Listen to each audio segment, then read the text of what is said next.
Bismillah,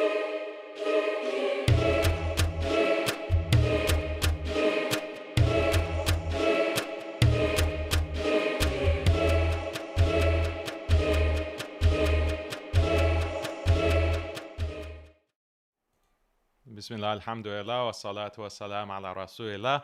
Welcome to another edition of Haqiqatjou, where we discuss religion and politics, the two least controversial subjects. As always, I'm your host, Daniel Haqiqatjou, and today we have a very exciting episode for you, very informative, hopefully, and also entertaining. And it's going to cover something that has been happening to me recently online, over the past maybe 4 or 5 months, and then it's kind of coming to a head. Basically, people are starting to have less and less tolerance for what I have been saying for many years. And so they're kind of revealing themselves as being these bitter haters who are trying to takfir me, call me a deviant, say I have fallen into kufr. And they are putting out these arguments. And really, it's very funny. It's actually very funny because they're tripping over themselves. They're making stupid mistakes. They're contradicting themselves. And this provides us with a lot of entertainment. It provides us with a lot of insights as well into the way that some of these actors are working to discredit their political opponents. So we're going to look at a lot of these dynamics, inshallah, and I don't want to belabor or give you too long of an introduction. So we'll get right into it. But first, let me encourage you to subscribe to our newsletter. You can find the link to the newsletter below in the description, and we really don't email this email list very often. It's only for important updates to give you a lot of information. It hasn't been active at all thus far. We're still, I'm trying to get it up and running, but it will be active. So just go ahead right now and sign up for it. And don't forget to subscribe to the channel as well. So what is the topic of discussion today? It's AQIDA wars, the Wahhabis versus the QUBOORIs. Wahhabis versus QUBOORIs. I deliberately chose a kind of provocative title because Wahhabis, quote unquote, don't like being called Wahhabi, and QUBOORIs don't like being called, quote unquote, QUBOORIs. So I'm trying, it's triggering both sides. But this is a debate that literally has been happening for 1,000 years or more. And it is on a specific topic today of what's called Istighatha. Istighatha. So what is Istighatha? We're going to define this. But the point is that this is one of the finer points of Aqidah or Islamic belief. This is one of the what we can call secondary issues. It's something that when I explain it to you, 90% or more, 95% or more will never have heard of this issue. You have never have heard of it. You've never even thought of it. And you'll be wondering, like, why is this such a big issue? Like, why is Daniel dedicating a whole episode to it? And the reality is, I haven't addressed this issue for years. I haven't broached this topic. I haven't got into this topic. And there's a reason for that. Because it's not like a pressing issue. This is not the issue that is really driving Muslims into deviance or kufr. What's really the main issue that is affecting the ummah today, we've been very clear about it. It's liberalism, it's secularism, it's feminism, it's Zionism, it's US imperialism.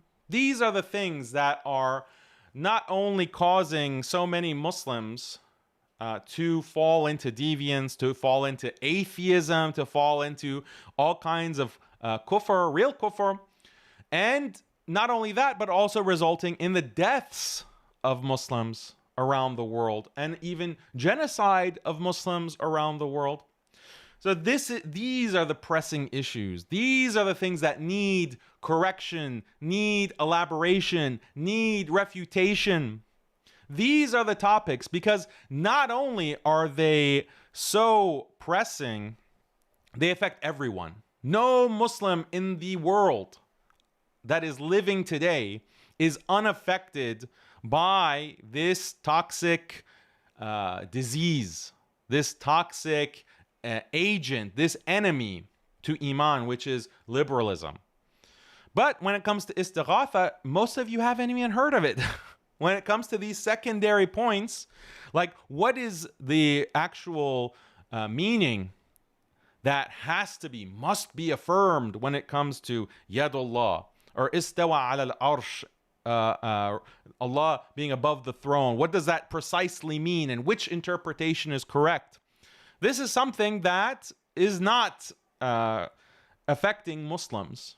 Even if you think that there's only one correct position and it is my correct position and every other position is kufr or misguidance, even if that were the case, you can be a believing, practicing Muslim who is going to be forgiven by Allah and entered into Jannah without having a position on exactly what istawa ala al-arsh means. That's a fact. And all of the scholars, including the scholars that these people claim to follow, like Shaykh al-Islam Ibn Taymiyyah, all of them have this position. All of them have this position. But they insist, no, we have to get into every single one of these secondary points, and we have to negotiate and argue and debate, and we have to drag the entire Muslim community into this. What is the reason for this? What is the point of this? And that's why I haven't gone into these issues. And these critics, and let's be honest, most of them are Salafi. Not only them, but many of them, specifically now, over the past 4 or 5 months, they're Salafi. And they're following the kind of Madkhali script. Because as you know, 2 years ago, this whole Madkhali network of literal electronic bots working in bot farms in the Gulf, attacking me. Oh, Daniel is a deviant. Daniel is a Khariji. Daniel is a takfiri Khariji, and therefore he is a terrorist and he has to be killed. Literally, that's what they're saying. People like Sajid Lipham, you probably don't even remember who he is at this point, but he was one of these. Yeah, Daniel is an agent. He has ISIS teachers. This is what they were saying. And then, they got curb stomped, and that was the end of that. But now it's like a new wave of this same kind of critique and same kind of attack. And it's using all of the same arguments, all of the same strategy. And the whole point is to distract you from the real problems, distract you from the real threats to the ummah. Is it like a coincidence that Muslims are in the middle of the biggest genocide of arguably the past 75 years, or arguably the past 20 years? Put aside Iraq, for example. We have over 250,000 Muslims that have been killed in Palestine. And in the midst of this, they want to attack me. They want to attack me and say, Daniel doesn't have the correct view on the sifat of Allah. Daniel doesn't have the correct view on whether the Asha'ira and Maturidiyya are Sunni, Ahlul Sunnah wal Jama'ah. Daniel doesn't have the correct view. Daniel doesn't have the correct view on Istighatha. Daniel has fallen into kufr. Is it a coincidence that at this time they want to debate and argue on these topics? I don't think it's a coincidence. I don't think that this is all random. And you can judge for yourself. You can judge for yourself. But one of the main claims that they make is that Daniel is just ignorant. Daniel doesn't talk about these issues for 2 reasons. One, he's a grifter. He's just hiding his views, his real views, because he just wants to attract the biggest audience possible. He just wants to appeal to the Salafis and the Sufis and the this and the that. He just wants to appeal to people. That's Daniel's whole grift. Daniel is all about being the most popular person. Right? That's reason number one. Because obviously when I say that women's education is a problem and it has caused so many issues for the ummah, and it's not something that women's empowerment shouldn't be encouraged. When I say that, it's because I want to be popular. Because I want to attract as many fans as possible. Yeah, that's my whole thing, really. Or, you know, everything that I said about COVID, if you recall. And it wasn't even allowed on social media, but I was using other channels. I built other channels just so that I can warn the ummah, warn Muslims about this psyop. And that I got so much backlash for that. I guess so much. And everything I said was proven 100% correct. But I was being so harshly condemned for that. But, oh, Daniel is a grifter. It's just a popularity contest for him. He just wants to attract cast as wide a net as possible. That's just Daniel's whole thing. Okay, sure it is. But the second reason that they give is Daniel is just ignorant. He hasn't studied Aqidah. Daniel doesn't know about these debates. He doesn't know about what Istighatha is about. He doesn't know what the sifat of Allah. He hasn't studied about tawheed. He hasn't studied about all of these issues. He's ignorant. And this is, again, moronic. I have, before these people were even Muslim, some of them, I systematically have studied these issues. I was studying with some of the biggest du'at on specifically when it comes to Aqidah related to Kitab al-Tawheed of Muhammad ibn Abdul Wahhab. Specifically when it comes to these issues of Istighatha and Sifat, etc. I was studying systematically in the West. Of course, I didn't travel overseas, but I was studying with some of the biggest du'at. And I was their top student. Literally. So, yeah, I have studied all of these things 20 years ago. Literally 20 years ago. Why don't I talk about it? Why don't I bring these issues up? Because it's irrelevant, bro. What's your Aqidah, bro? It's irrelevant. This is not the issue that we should be debating because it's not causing the issues and it's actually impeding our ability to unite and ally against bigger threats. So focusing on these issues is actually damaging to the ummah. Yes, have this debate. You want to engage in a 1,000-year-old debate and see if you can bring up something that no one else has ever thought of before in 1,000 years. Have at it. Enjoy. Just, but don't enmesh the entire ummah in this. Don't bring it to the fore and start attacking people. And they're attacking me. Initially, they're attacking me just because I don't talk about these issues. I don't bring it to the fore. That was a deviance, according to people like this joke Bunkatella, this joke who's like dedicated his whole channel to me. He's dedicated his whole channel to, it's just the Daniel Haqiqat show, except on someone else's channel, and bring all these stupid arguments. That was his claim that, oh, Daniel is silent. That it's in itself is deviance. That's Daniel's grift. No, it's not a grift. Because these debates are irrelevant. They say, oh, Daniel doesn't think that Aqidah is relevant. Daniel, look at this kufr statement. No. As I explained, if you go to the Haqiqat show where we talk about sectarian brain rot, and we go over the statements of some scholars, Aqidah, you're equivocating on the word Aqidah. And I know equivocation is a big word for some of these low IQ idiots. Equivocation means you're using Aqidah in two ways. If you mean Aqidah in the sense of believing on Allah, the angels, the books, the prophets, the last day, and the qadr of Allah, yeah, of course, this is something that all Muslims have to accept. The 6 pillars of Iman, and they need to know, the basics of that. That's Aqidah. That's very important. We know this from the statements of the Prophet sallallahu alaihi wasallam, for example, in Hadith Jibril. We know this because of the Quran. That's Aqidah. That's critical. No doubt about it.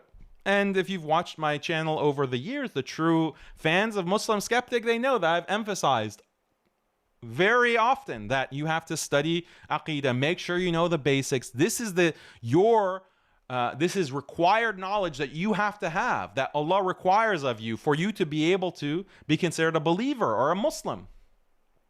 But there's another definition of Aqidah. Aqidah in the sense of this huge Islamic field of knowledge with thousands, hundreds of thousands maybe, of books, thousands of scholars debating and arguing the finer nuances. That as Aqidah, no, Muslims do not need to delve into that. And you will not be asked about it in the grave. You will not be asked about it on Yawm al-Qiyamah. Allah will not require you to have gotten exactly every single position or have a position on every single issue in order to be accepted into Jannah. That's a fact. So that Aqidah, when I say Aqidah is not critical, that's what I'm referring to. It's not critical. It's not required for all Muslims. But they deliberately misinterpret and misconstrue my statement in order to strawman my entire position. So that's where we come to the issue of Istighatha. Istighatha. And this is, again, one of these topics that 90% of you, if not more, have never heard of. You don't know what it is about. And what is it actually? Let me share my screen so that we can get into it.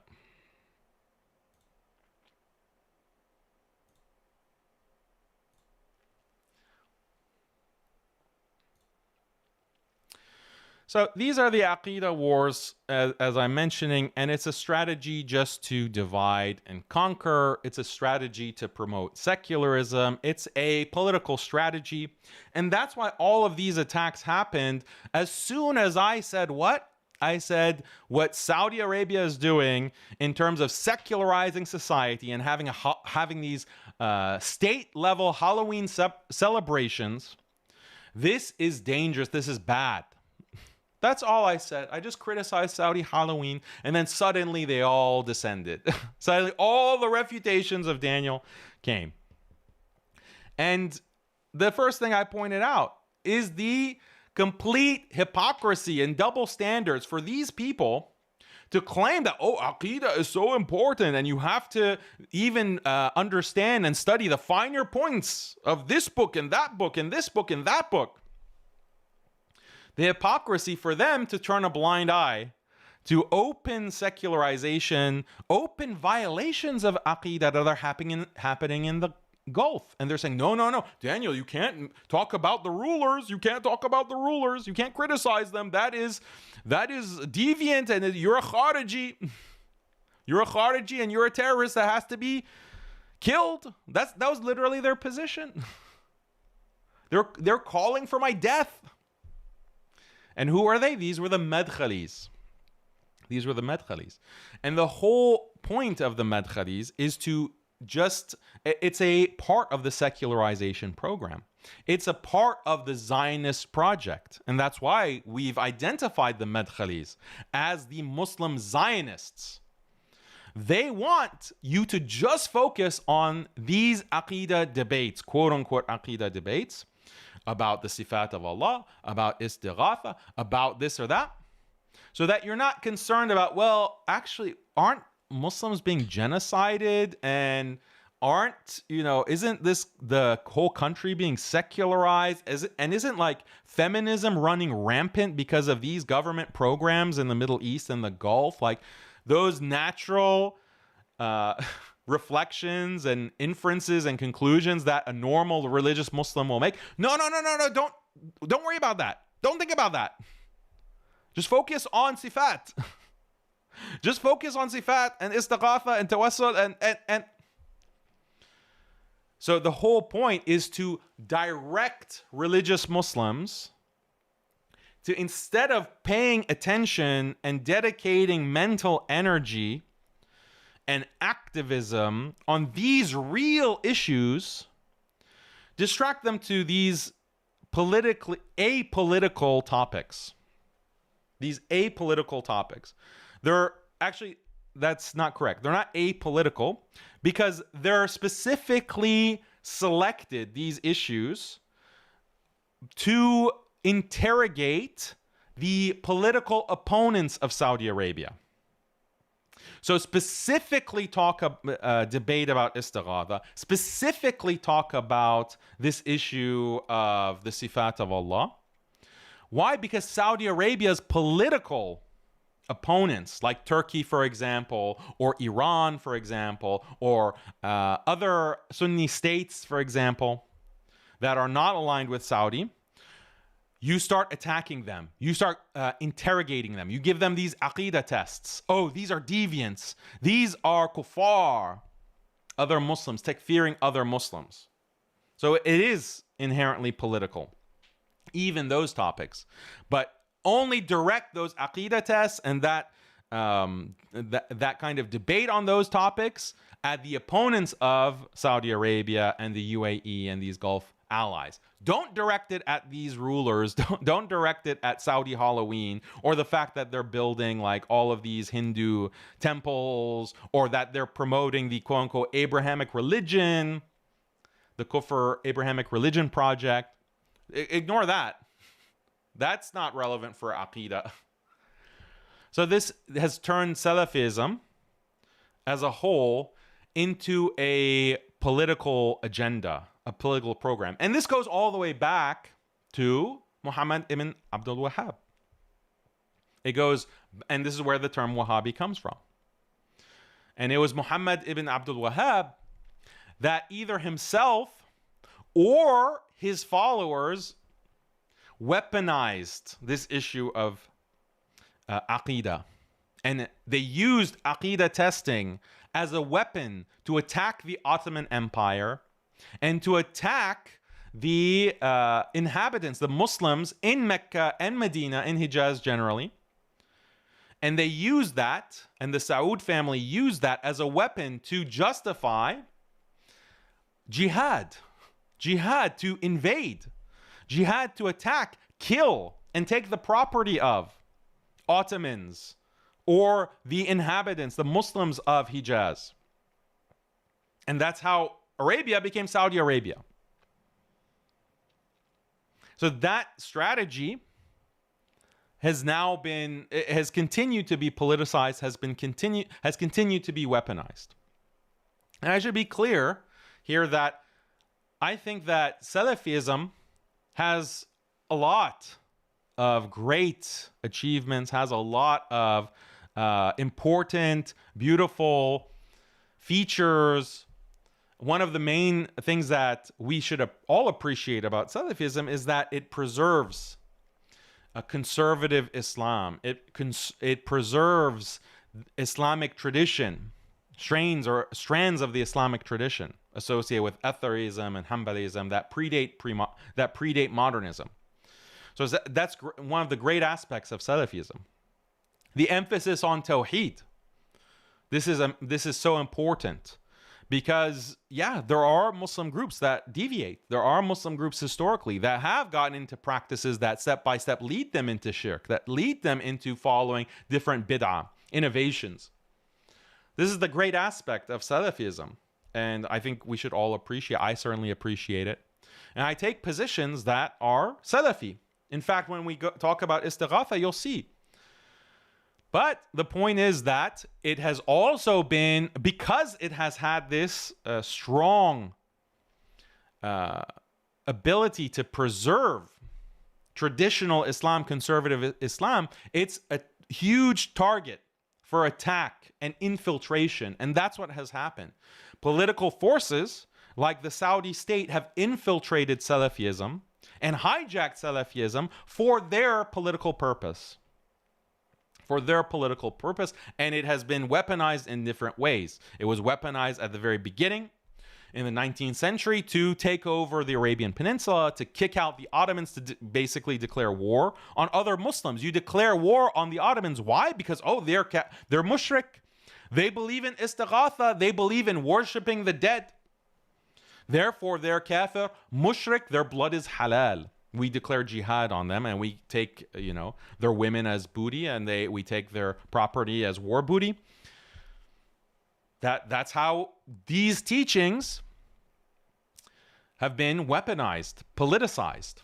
And now, and today, Madkhaliism, as a strand of this wider Salafi phenomenon, has also been weaponized. For what purpose? To get Muslims to accept Israel. To get Muslims to accept Zionism. Oh, don't criticize, guess what? The Palestinians are grave worshippers. The Palestinians are mushrik. That's why we don't care if Israel comes and takes their land. We prefer, actually. We prefer, because Jews are Ahlul Kitab, so we actually prefer them as opposed to these mushrik Palestinians, grave worshippers. That's the kind of arguments that they literally make. That's literally the argument that someone like Shamsi made right after October 7th. You think that Shamsi and these other clowns are talking like based on their own ijtihad, like because they're so brilliant? No, they're just, that's the script that they're handed by the Saudi state that wants to normalize and is on the cusp of normalizing with Israel. So this is the weaponization of Salafism, and this is a big problem. And it's such a big problem that, okay, like forget that label. I don't want to be associated with it. And I've been pointing this out over and over again. This is such a big problem. There needs to be cleaned house. This house of Salafism needs to be cleaned out from this cancer, from this disease. You're becoming into Muslim Zionists. Either you're tolerating it, you're staying silent about it, or you're promoting these people. So this is a disaster. And this is great news for these secular powers in the Gulf, these secular tyrants who want like Vision 2030. This is great news. Their biggest opposition was Salafism, and they've completely discredited, completely neutralized Salafism. So if you're a Salafi, this should be a disaster. But did you really do enough to condemn and to disassociate from the Madkhalis? Unfortunately, I don't think you did. I don't think they really did. And the true proof of that is that they continue to tolerate these constant attacks. So someone like the brave Salafi AQIDA warrior like Joke Bunkatella, look at his channel. He's attacking all of the Muslim and non-Muslim influencers who are doing a lot of work against Zionism, doing a lot of work. In this moment, he's Aqidah checking me. He's Aqidah checking someone like Sneeko. He just outright made takfir of Andrew Tate. Said Andrew Tate is a kafir. And so has Andrew Tate made kufr statements? Yeah, apparently he has. He has. Does that mean he's a kafir? Does he mean he's outside of Islam? The problem is that someone like Jake doesn't understand the fiqh of takfir. That's why he dodged the debate when I challenged him on takfir of Shia. He dodged that debate because he doesn't know. He doesn't know that there could be an excuse. And the scholars mentioned this as I go back to that debate. Scholars like Ibn Taymiyyah or Imam Ghazali specifically mentioned the case of a new Muslim. A new Muslim can be excused. They are ignorant. Al-udhr bil-jahl. They have ignorance. And if they make a kufr statement, you can't just auto-takfir them and say, oh, this is a kafir. So this is something that someone like Jake is ignorant of. But the bigger point I was making is like, look at these attacks. Look at going after Sneeko, going after Jake Shields, going after like your Aqidah testing Jake Shields, for example, or saying, oh, Jake Shields he has said negative things about Muslims, so that means that Jake Shields is an enemy of Islam and of Muslims. Yeah, he's not a Muslim. Yeah, of course, we know that. So anyway, without going into the full details and getting off topic, this is like a disaster for Salafism, and I don't see anyone taking it seriously from that side. So whatever, like you want to see the ship sink. That's great news for Vision 2030. That's great news for Israel. Congratulations. Congratulations. Yeah, it's been completely discredited. It's been completely discredited as just a weaponized political tool. And the main thing, as we'll see, is that they have there's no Aqidah testing of their beloved rulers. So how can you be taken seriously? We'll get into that. Okay, so it's a strategy to divide and conquer, strategy to promote secularism.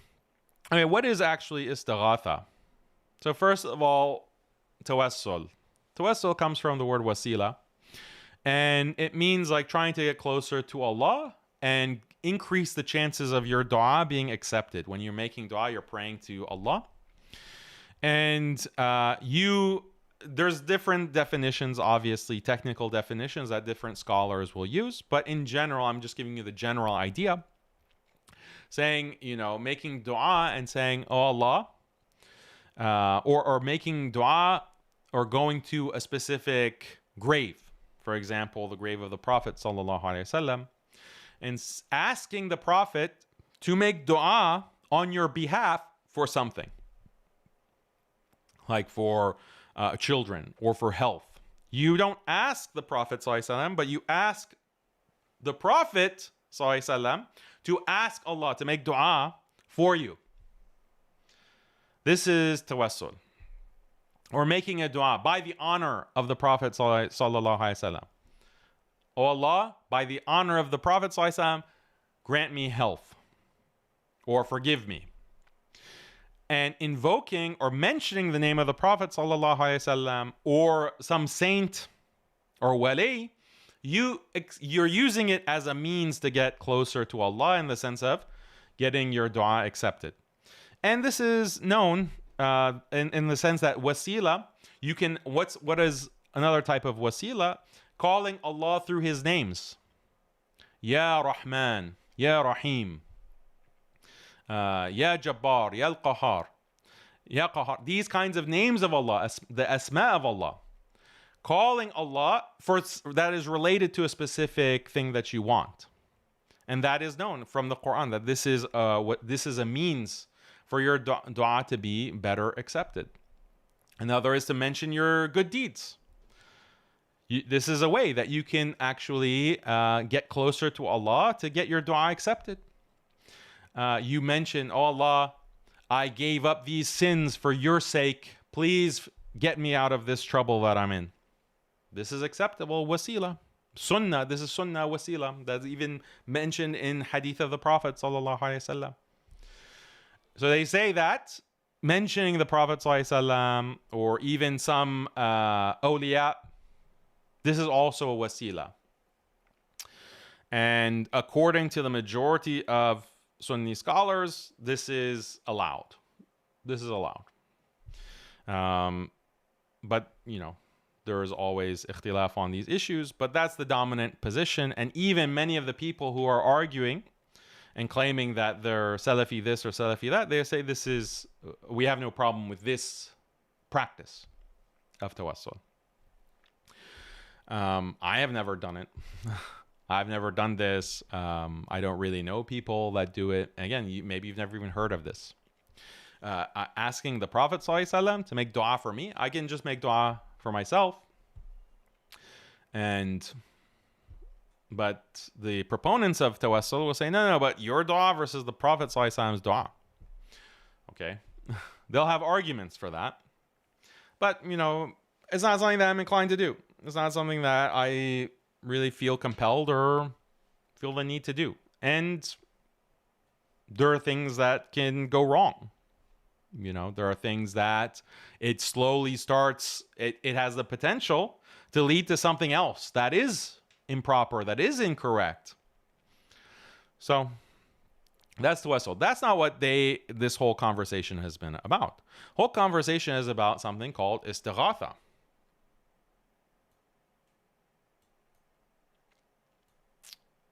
Sorry. Istighatha linguistically means seeking assistance. Seeking assistance. So, from a linguistic meaning, seeking assistance from a person. But when it comes to the terminological definition, it means calling to an unseen being, seeking assistance. So, oh prophet, oh saint, oh angel, or even oh Allah, ya Allah. Okay, that's istighatha. But what they're specifically meaning is is seeking help from an unseen entity other than Allah, this is shirk. If you make dua and you say, for example, "O Prophet, sallallahu alaihi wasallam, give me children. O Prophet, sallallahu alaihi wasallam, grant me children, grant me health." Is this shirk? Is this shirk? This is the question. This is the question. And we'll see what they say. What about asking the Prophet ﷺ, asking a saint? What about asking the angels? What about asking the jinn? What about asking other prophets like Jesus ﷺ? And the logic that's used is that no, this is clearly shirk. This is clearly, obviously shirk. Because asking for or seeking assistance, that is an act of worship. Dua is an act of worship. And the Prophet ﷺ clearly says this. So if you ask dua of something other than Allah, then that's shirk. Obviously. And whoever denies this, this is shirk, is himself a kafir mushrik. Because you're denying something that is obviously shirk. This is the quote-unquote Salafi position. But as we'll see, there are a lot of details that there's great confusion about from these AQIDA warriors that supposedly have studied this and are so knowledgeable about it, and we're just ignoramuses. But I'll just tell you, let's just get into the details, and I'll tell you what is my position. What is my position on this? But do you understand what Istighatha is? Istighatha, asking, Ya Rasulullah, the Prophet ﷺ, for something. Asking, and the Prophet, is not alive, obviously. Not in the dunya. Asking a saint, asking the angel. Is that shirk?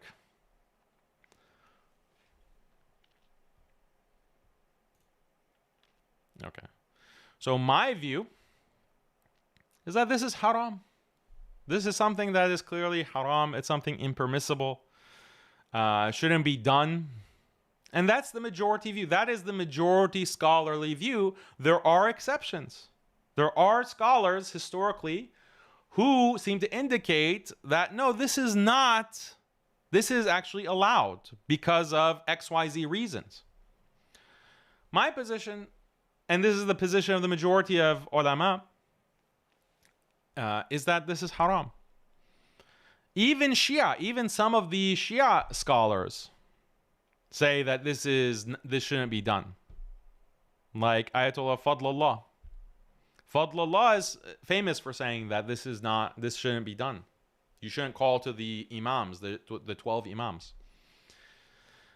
So the majority is that this is impermissible. But is it shirk? Is it shirk? And on that, I have said multiple times since I've been accosted and harassed, and this has been always my view, that it is potentially shirk. It may be shirk, or it's potentially shirk. It's potentially shirk, depending on different factors. Someone that does it, that says, "Oh, Prophet," or "Oh, Saint Abdul Qadir al-Jilani, oh, Abdul Qadir al-Jilani, give me children. Give me wealth." That is very likely that is shirk. But can I say that that is the same level of shirk as a Hindu calling to Brahma or Shiva? Is that the same as like a mushrik from the Quraysh calling to Lat or Uzza? Is it the same level? Is it the same exact thing? That's the question. And I think that it's not the same. There is a difference. There is a difference, even if it's slight, such that, okay, I'll say that it's 99.999% shirk, depending on these different factors. But is it the same exact thing as praying to Brahma? I'm not sure. I'm not sure. I can't definitively say that. So that position on whether it is shirk or potentially shirk, that is not necessarily the majority position. That's not necessarily the majority position. The majority says that it's haram. And it doesn't reach the level of shirk. But I go further than that. So for these people to attack me, these Salafis, to say Daniel is deviated from our position on this issue, where's the deviation? I'm saying that it's potentially shirk, but is it exactly the same as someone praying to Brahma or praying to Jesus as God? There seems to me, like intuitively, there seems to be a difference there. But for that, I'm condemned. For that, Daniel is off the manhaj. Okay, whatever. I wasn't so concerned about being on your manhaj. I'm concerned about the truth. I'm concerned about the truth. And honestly, like the reasoning that, okay, why that's just what intuitively I feel, that this is kind of shirky. This is kind of shirky. And depending on these different factors, it's kind of like full-blown shirk.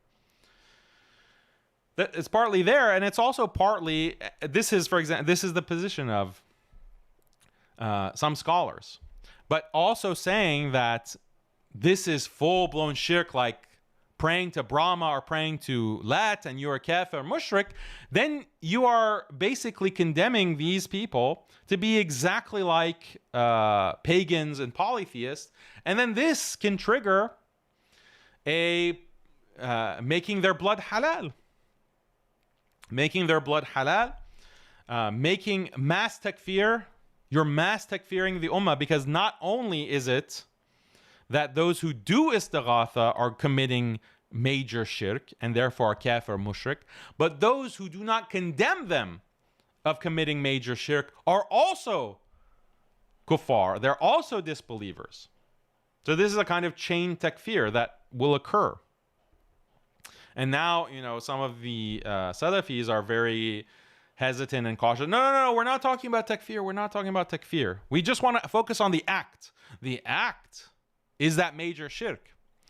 But the problem with that kind of pivot that they do now, it's not the same pivot that the earliest followers of Muhammad ibn Abdul Wahhab had. The earliest followers, they were doing takfir, and they were saying their blood is halal, and whoever does not takfir the grave worshippers as kafir mushriks, you are also a kafir, and your blood is also halal. And that's why the entire Ottoman Empire is a kafir state. Imagine, like the Khilafah Uthmaniyya, you're kuffar. And that's why the Saudi state is justified in declaring jihad and fighting you and expelling you. But now, we're not going to go that far. It's major kufr, it's major shirk, but we're not going to say, like, you have udhr, there's an excuse, you're just ignorant. But that doesn't really make sense. Why? Because you don't have udhr for the actual mushrik. Like the polytheists, they don't have an excuse. You're a polytheist.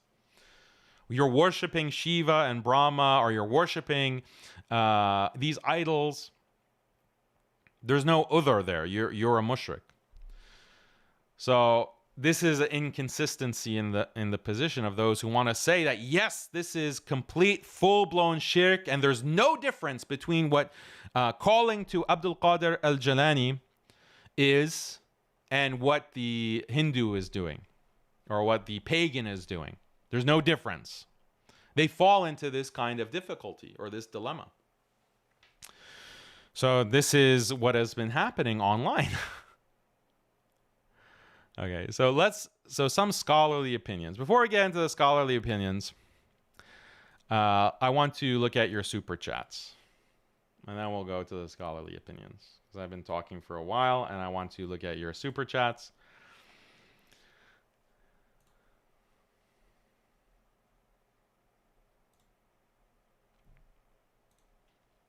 Okay. Jazakallah khair. Kim, you say, for your work, Brother Daniel, I appreciate your posts on Twitter and insights and unbiased opinions. May Allah bless you and your family. Ameen. Appreciate it. Thank you very much. That's very generous of you. Your support, it really helps. Difference between Salafism and Wahhabism is impermissible. Hijbullah says this. yeah, it's very difficult for people to see much of a difference, especially when they're they don't come out and clarify, and they don't correct. They have Aqidah testing for others, for non-Salafis, and they're constantly throwing people off the manhaj. But what about internal policing? What about internal critique?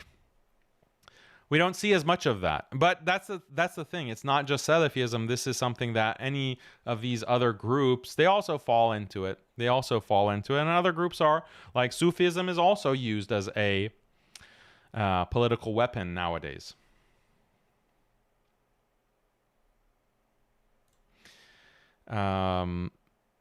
Appreciate it, Menasria.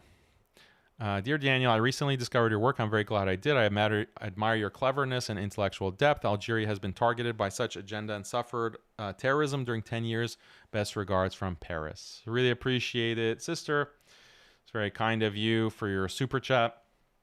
So you can continue to submit super chats and I will read them periodically. I'll pause. Anything else in the chat at this point?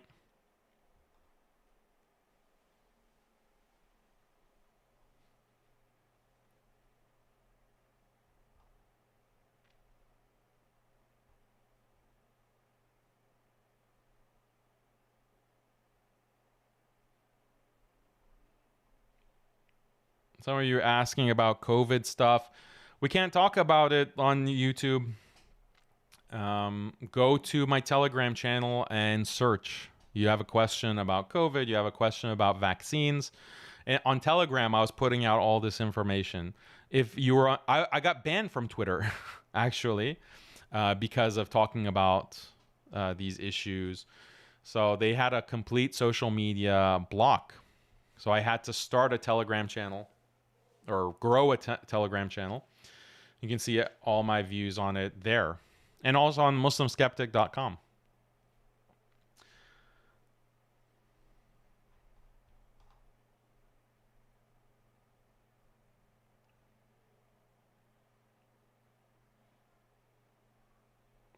Yeah, I'm noticing that there are not many medkhalis or these sectarians in the chat. You know why? Because they're scared. They've been spooked because of everything that's happened over the past 3 days. They've fallen into all this disarray, as we'll see, and it's been hilarious.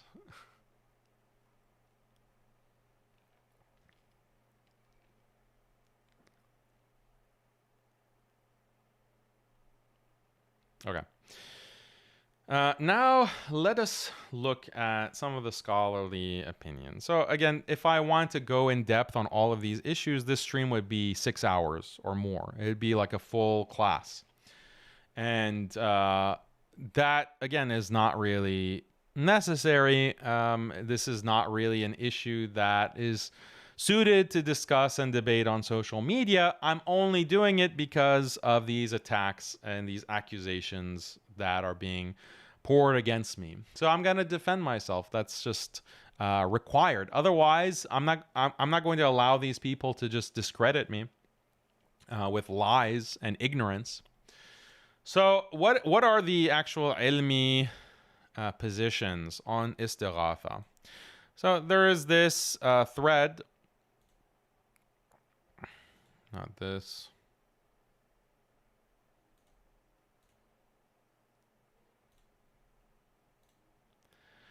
That you can go to. And this is from someone named Dameshki on Twitter. And I don't know all his views, so don't say, oh, Daniel is promoting someone who says XYZ. I don't know all his views. But he has this interesting thread that is well cited and is worth reading if you want to know what scholars have said historically. So, as is known, the Salafis consider anyone who permits Istighatha to have fallen into Shirk, meaning polytheism. Even if you say it is impermissible, you are still a mushrik. We see an example here from Ibn Baz. So, in this fatwa, he accuses this sheikh of being a murtad from our religion, a mushrik polytheist who has defied tawheed. But will they accuse the plethora of scholars from the Shaykh of the same Ridda and Shirk? The obvious answer is that they will not, because they are hypocrites. Imam Ahmad, on his way to Hajj after getting lost, said, "O slaves of Allah, guide me to the correct way." So this is Istighatha. Imam Ahmad is calling, "O slaves of Allah." He's not calling to Allah. He's calling to the slaves of Allah, unseen entities, because he's lost. He's alone. Guide me to the correct way. This is a huge dilemma. This is a huge dilemma for those who say that any istighatha other than to Allah is major shirk. And whoever does it is a mushrik kafir. This is a statement from Imam Ahmad. This is a narration reported from him. So we'll get into more of how they deal with this in a second. The first reaction is to say this is referring to angels. While there's no evidence to specify this, calling to angels is still considered shirk for them. Muhammad ibn Abdul Wahhab includes calling to angels as major shirk. This is what the mushrikeen of Quraysh used to do, as pointed out by Muhammad ibn Abdul Wahhab. Ibn Baz, calling to angels is shirk akbar. So even if you want to specify this narration, to which there is no evidence for, you still accuse Imam Ahmad of shirk, major shirk, and he's a mushrik by that standard. Al-Bayhaqi narrates that a man would, whenever he would see munkar, he could not change. He goes to the grave of the Prophet ﷺ and says, "Oh, the grave of the Prophet and his two companions. Oh, the one we seek for help, if you knew." And the Imam doesn't say that this is shirk. Again, you're calling to other than Allah, an unseen entity. The Prophet ﷺ and his two companions. You're calling to them. They're unseen. This is Istighatha. Ibn al-Jawzi narrates that Ibn al-Muqri and Tabarani and Abu Shaykh were hungry with no food. Ibn al-Muqri stood up and said, "Ya Rasulullah, hunger." To which their call was answered by a man who came in and served them, having seen the Prophet ﷺ in a dream. Along with Ibn al-Jawzi, al-Wahabi mentions a story attributed to three huge ai''imah. Had it been shirk, would they have attributed shirk and ridda to them and stay quiet about it, let alone mentioning it in context of praise? So you see all of these examples of istighatha from As-Suyuti. Also mentioned this story, Fakhruddin al-Razi mentions the ways the dead and the living benefit when the living visit the dead. The dead souls are stronger in ways than when it was alive, and both the visitor and the one in the grave benefit from the visit. So is Fakhruddin al-Razi a kafir mushrik? Is Suyuti a kafir mushrik? Is Bayhaqi a kafir mushrik? And so on. Abu Abdullah Muhammad ibn Musa al-Maliki wrote a book on Istighatha with the Messenger sallallahu alaihi wasallam. Najmuddin al-Tufi says that his generation and the ones after had a consensus on its contents, thus objecting to the practices going against this consensus, and so on, and so on, and so on. All of these major scholars. So he cites the evidence. Tajuddin as-Subki, and so forth. Yeah, so you can go to this thread. We won't go through every single one because it's a long thread.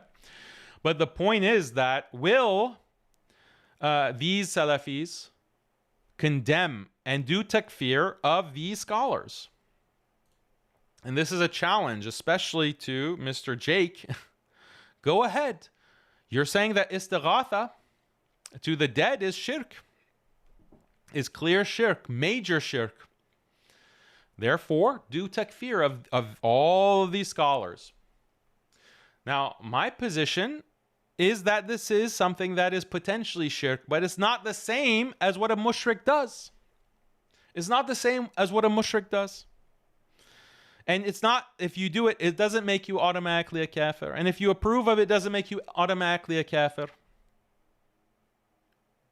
So I have no problem dealing with these issues. But those who say that, no, this is absolutely major shirk, you have to explain, well, these scholars, these major Sunni scholars like Fakhruddin al-Razi, Suyuti, even Imam Ghazali, and others, and we'll see, you're going to be surprised when I bring up some of these other scholars later in the show, you're accusing them of promoting shirk, the same kind of shirk as paganism, like worshiping Brahma, calling to Lat and Uzza.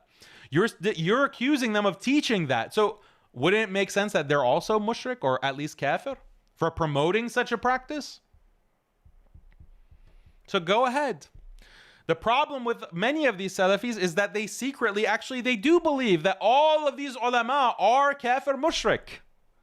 They do believe that Fakhruddin al-Razi and Imam Ghazali and Imam Nawawi and Imam Suyuti and Subki and all of them are kuffar.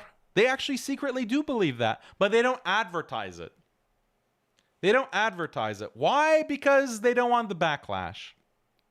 They don't want the backlash. They want to say Daniel is a deviant and Daniel has fallen into kufr. Not because I have this position, by the way.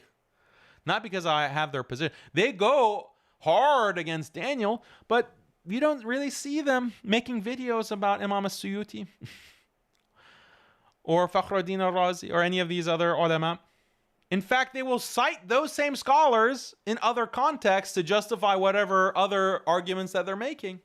So you're citing someone who is promoting shirk for your argument against atheists, or your argument in fiqh or tafsir. Seems kind of inconsistent. And now there's been a new movement or a new resurgence of actually going all out and takfiring Imam al-Nawawi, Imam Ibn Hajar, Suyuti, etc. Now they're coming out. And they're saying, yeah, actually these are kuffar. We are doing takfir. People associate with Muhammad ibn Shamsuddin. I think he's in Germany, but he's caused like this huge problem. Because he's coming out and saying, yeah, I do make takfir of these people. I do make takfir of these Ash'aris. And this is causing a huge fitna. And other Salafis are saying, no, you're ignorant. You don't know what you're talking about. But it's not clear. Like, this is causing a lot of confusion for the followers of Salafism. That is a good question. Like, okay, fine, maybe we don't takfir them, but they are deviants, right? But we are reading them in hadith. We are reading them in usul or fiqh or whatever, or tafsir, whatever. Seems like a contradiction. Seems like a contradiction. Whereas if you say, like, okay, this is haram, Istighatha is haram, it's potentially dangerous, it can potentially be shirk, it can potentially lead to shirk, then you say, well, this is like any other ikhtilaf. This is like any other ikhtilaf between the madhahib, between the manahij. And it's not going to take you out of Islam. It's not going to take you out of Islam. That's the difference. But these AQIDA warriors, they can't appeal to that. Because they call that, oh, you're just being a liberal. If you tolerate any ikhtilaf, you're just a liberal. And this is where they fall into this problem. They fall into this trap. So this is they can't answer this. And I challenge them. Declare these a'imma, declare these ulama as being kafir mushrik, or promoters of shirk. Like, they're promoting outright paganism. And in some of the statements of Muhammad ibn Abdul Wahhab, he says that some of these imams in his time that are promoting these positions about the permissibility of istighatha are even worse than the mushrikeen, even worse than the Quraysh. That's how far he went. And some of his followers also repeat that. But now, because it's less politically correct, now they don't come out and say it as much. They don't come out and say it. This is a double standard. This is being two-faced. Who's hiding their beliefs now? Who's hiding? Are you a grifter? Are you a grifter? If you don't come out and takfir these a'imma, these great Sunni imams, then you're a grifter. You're just hiding because you don't want to face the backlash. You don't want the obvious conclusion, because you not only have to takfir the imam, you have to takfir all of his followers. If you takfir any of these major Sunni imams like Imam al-Ghazali, Imam Ibn Hajar, Imam Nawawi, Fakhruddin al-Razi, etc., you are takfiring them and you're saying they're teaching shirk, they're promoting shirk. All of their followers are also, following such a misguided person, such a kafir. So you're basically, it leads to takfiring the vast majority of the ummah, the vast majority of Muslims. They can't handle this. They just have to be quiet. They have to, look down to the floor sheepishly and not say anything and pretend people ignore it. People will forget. But we have to keep bullying these bullies. They want to be bullies, and they want to AQIDA test Muslims, and they want to call you a deviant and this and that. Okay, we're going to bully you back. We're going to bully you back. Go ahead and tell us what you actually think about these scholars, because they're saying this is permissible. Not only they're saying it's not shirk. Not only they're not saying this is haram, they're saying it's permissible. It's mubah. And sometimes they're even like in context of praise, they're saying that this is allowed. So go ahead and call them kafir, mushrik. Go ahead. Stop hiding your beliefs, grifter. So, and this is why I was calling them out on. They had nothing to say. And that's the next part of what we're going to discuss, is the fact that they have nothing to say. Okay, let's go back to the slideshow. All right, so what are the factors that affect the shirk level? Because I said that, well, it's potentially shirk. It may be shirk if you just call out, oh, Abdul Qadir al-Jalani, give me children, forgive my sins. Yeah, that's, that's pretty close to being complete shirk. Yeah, that's what I think. But there are different factors. So who is being asked? Are you asking the Prophet ﷺ? Are you asking a dead person? Dead is in quotes because obviously we know that the soul doesn't die necessarily in the grave, the qabr, and the barzakh. And we know that in certain circumstances, the dead can hear. The body is dead, but they can hear people around their graves. So this is a debate. But what about asking angels, like Imam Ahmad, for example, in that narration? So who is being asked? What is believed about the one being asked? Is the one that's being asked alive? Can he hear? Does that being have independent power? Because if you think that the being has independent power, then it's basically like you're thinking that this is a separate God. But others will say, proponents of Istighatha will say, no. We're asking the Prophet ﷺ, or we're asking this saint, because we think that this saint has been granted the power to answer our dua by Allah. The actual ability to answer the dua is coming from Allah. It's not from this saint. It's not an independent power that this person has. So is that shirk? I still think that it's right there. Is it the same as asking Brahma? Is it the same as asking Lat and Uzza? It's not exactly the same thing. It's not exactly the same thing, but it's right there. It's right there. Because the person who asks Jesus or Brahma, they think that these are independent gods. These are gods that have independent power.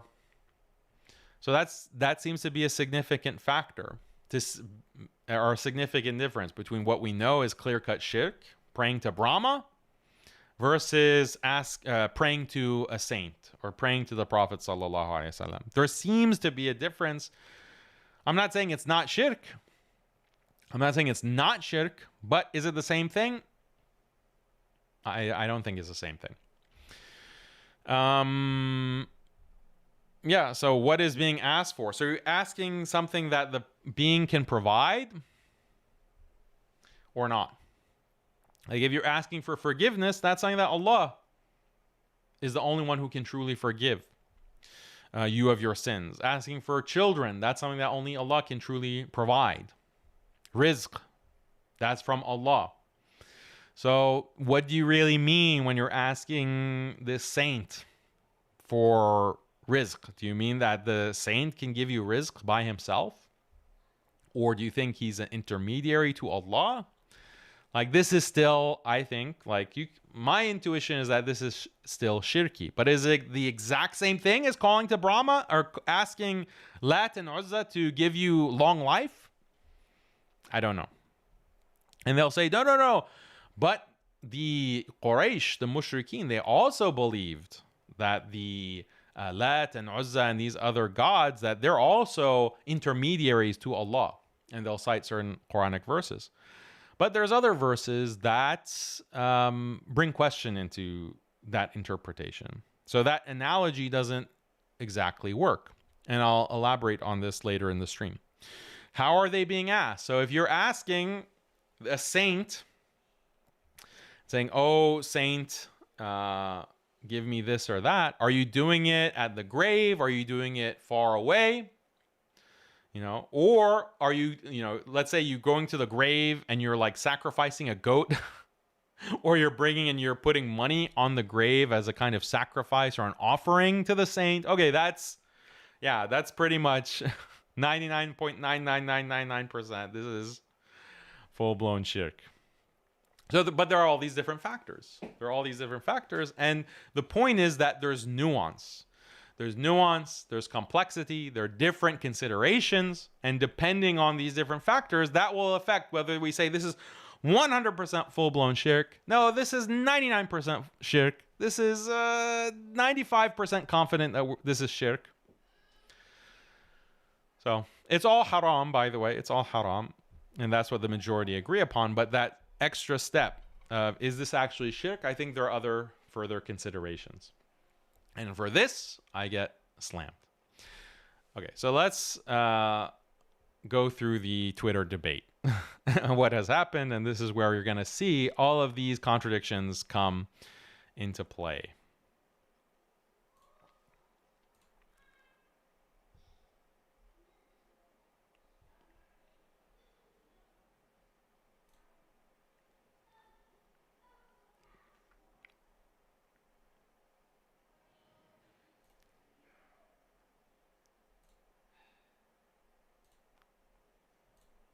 Okay, so this is the first tweet accusing me of falling into kufr. So when you accuse someone of falling into kufr, it's an ambiguous statement because it could mean that you have just said something that's kufr, or it means that you are now a kafir. So this is like takfir. So let's listen to what this guy, this is like one of these ignoramuses. And he says, he affirms the Islam of mushriks who pray to dead saints and mocks those who takfir them. This is the same guy who said that believing imams control the universe isn't kufr, only backtracking after criticism. He doesn't know the basics of tawheed. So then this is the clip, and it's from a previous Haqiqat show, the last one, I think. That we have in Muslim da'wah, the geniuses like Ibn Hussein, this brilliant mind, saying Salafis have brought victory to Syria. The Salafis, notice how he doesn't say Sunnis, because obviously you don't believe that an Ash'ari is a proper Sunni. They're not Ahlus Sunnah, they're deviants. If you're Ash'ari or Maturidi, and you might even be kafir, if you do something like tawassul, or you believe in tawassul or Istighatha, then actually you're a mushrik kafir and we denounce you and we do takfir of you. The Salafis, like this is the level of sectarian brain rot. Istighatha. Like this is the level of sectarian brain rot.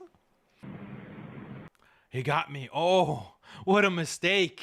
I mock those who are doing takfir of anyone who doesn't say that Istighatha is shirk. The majority of Sunnis don't say that Istighatha is shirk. Okay, so have the majority of Sunnis fallen into kufr according to you? So then now look at what he's saying. He's saying that since you have mocked those who don't do takfir, you have fallen into kufr, meaning you are a kafir. And this is what he cites. He cites Sheikh Fawzan.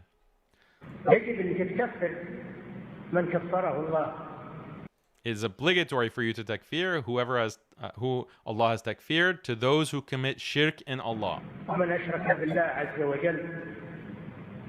تتبرأ منه كما تبرأ إبراهيم من أبيه وقومه إنني براء مما تعبدون إلا الذي فطرني فإنه سيهدين.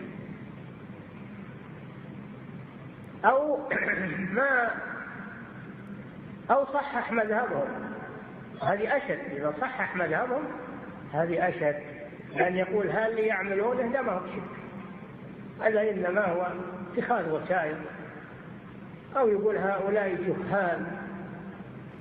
Yeah, so there's no other, there's no excuse that you can give. No, this is not allowed. Just because you can't give other to mushrikeen, like the pagan Quraysh, you can't give them an excuse and say, no, they're actually believers, because many of them did believe in Allah. Most of them, they believed in Allah, but they thought that there are these other gods. They did shirk with Allah with these other gods. But there's no other to say that no, they can be believers. No, whoever doubts the shirk of the mushrikeen is himself a kafir. That's what he's saying. So if you think that Istighatha is allowed, well, Istighatha is shirk. Therefore, if you doubt that Istighatha is allowed, you're also a kafir. So this is the analogy. This is the qiyas that he's making, and the followers of Muhammad ibn Abdul Wahhab make. وقعوا في هذا الأمر عن جهل ويدافع عنهم، هذا أشد كفرا منهم، لأنه صحح مذهبهم، صحح الكفر.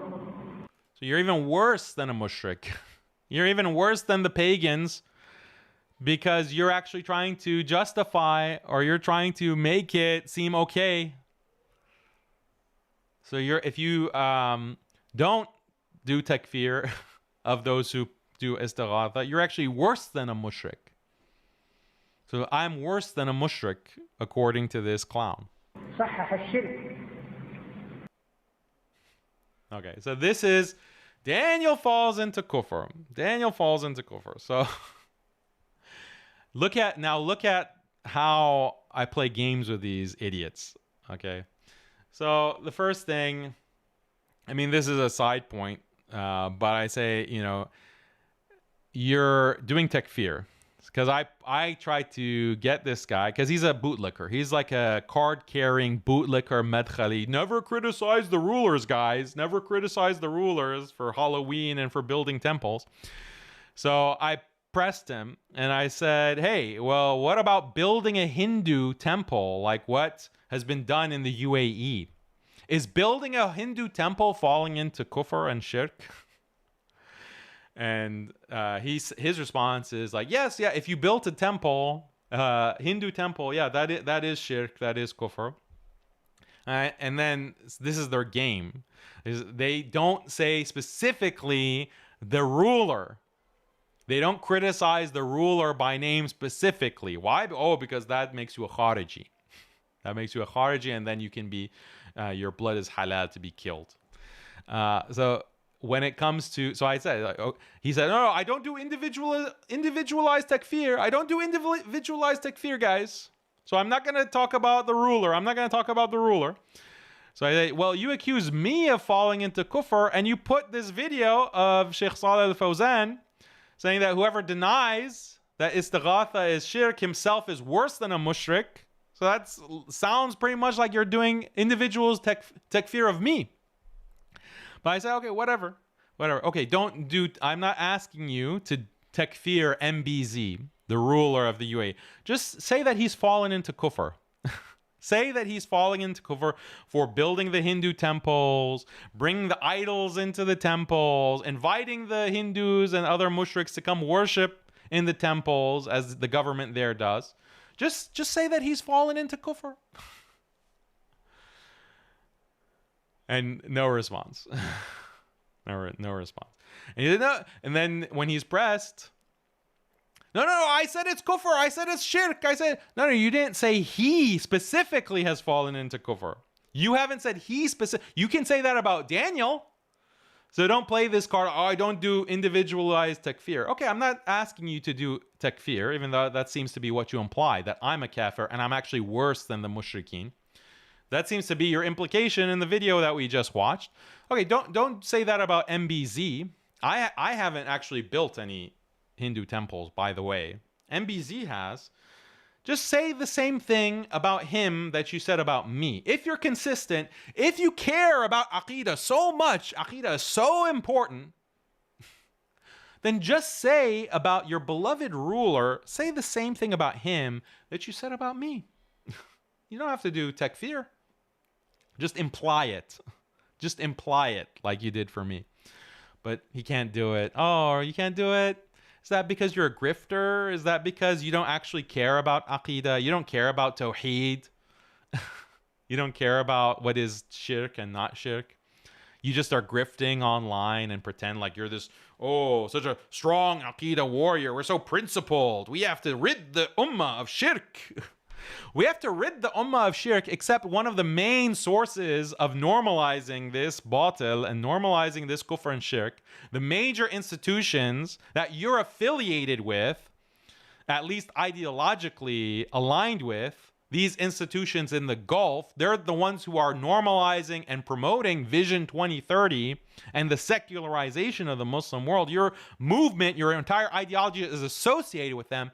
But you have a blind eye. You can only criticize Daniel and you can only criticize other Sunnis or even Shia. That's all you can do. Don't you think that you discredit yourself? Don't you think you look stupid? Like you look foolish? You look like you're a hypocrite? Didn't you realize that? Realize that that's how you look and that you're like bleeding support every single day because of this double standard, and you're basically following this path of irrelevance because of such a clear double standard. So that was the first shot. And then I had a longer response. I said that, okay, according to this idiot, this sectarian, I have fallen into kufr because I do not automatically takfir anyone who doesn't believe tawassul and istighatha are shirk. That was the issue. That was the main issue, right? Because look at the clip that he put of Sheikh Fawzan. Sheikh Fawzan says you're worse than a mushrik if you don't condemn the shirk of the one who says istighatha is allowed. So it's not enough to refrain from doing istighatha yourself. I don't do istighatha. It's not enough to deem istighatha to be haram. I deem istighatha to be haram. It's not enough. It's not even enough to deem istighatha to be the door to shirk or even actual shirk, which is my position.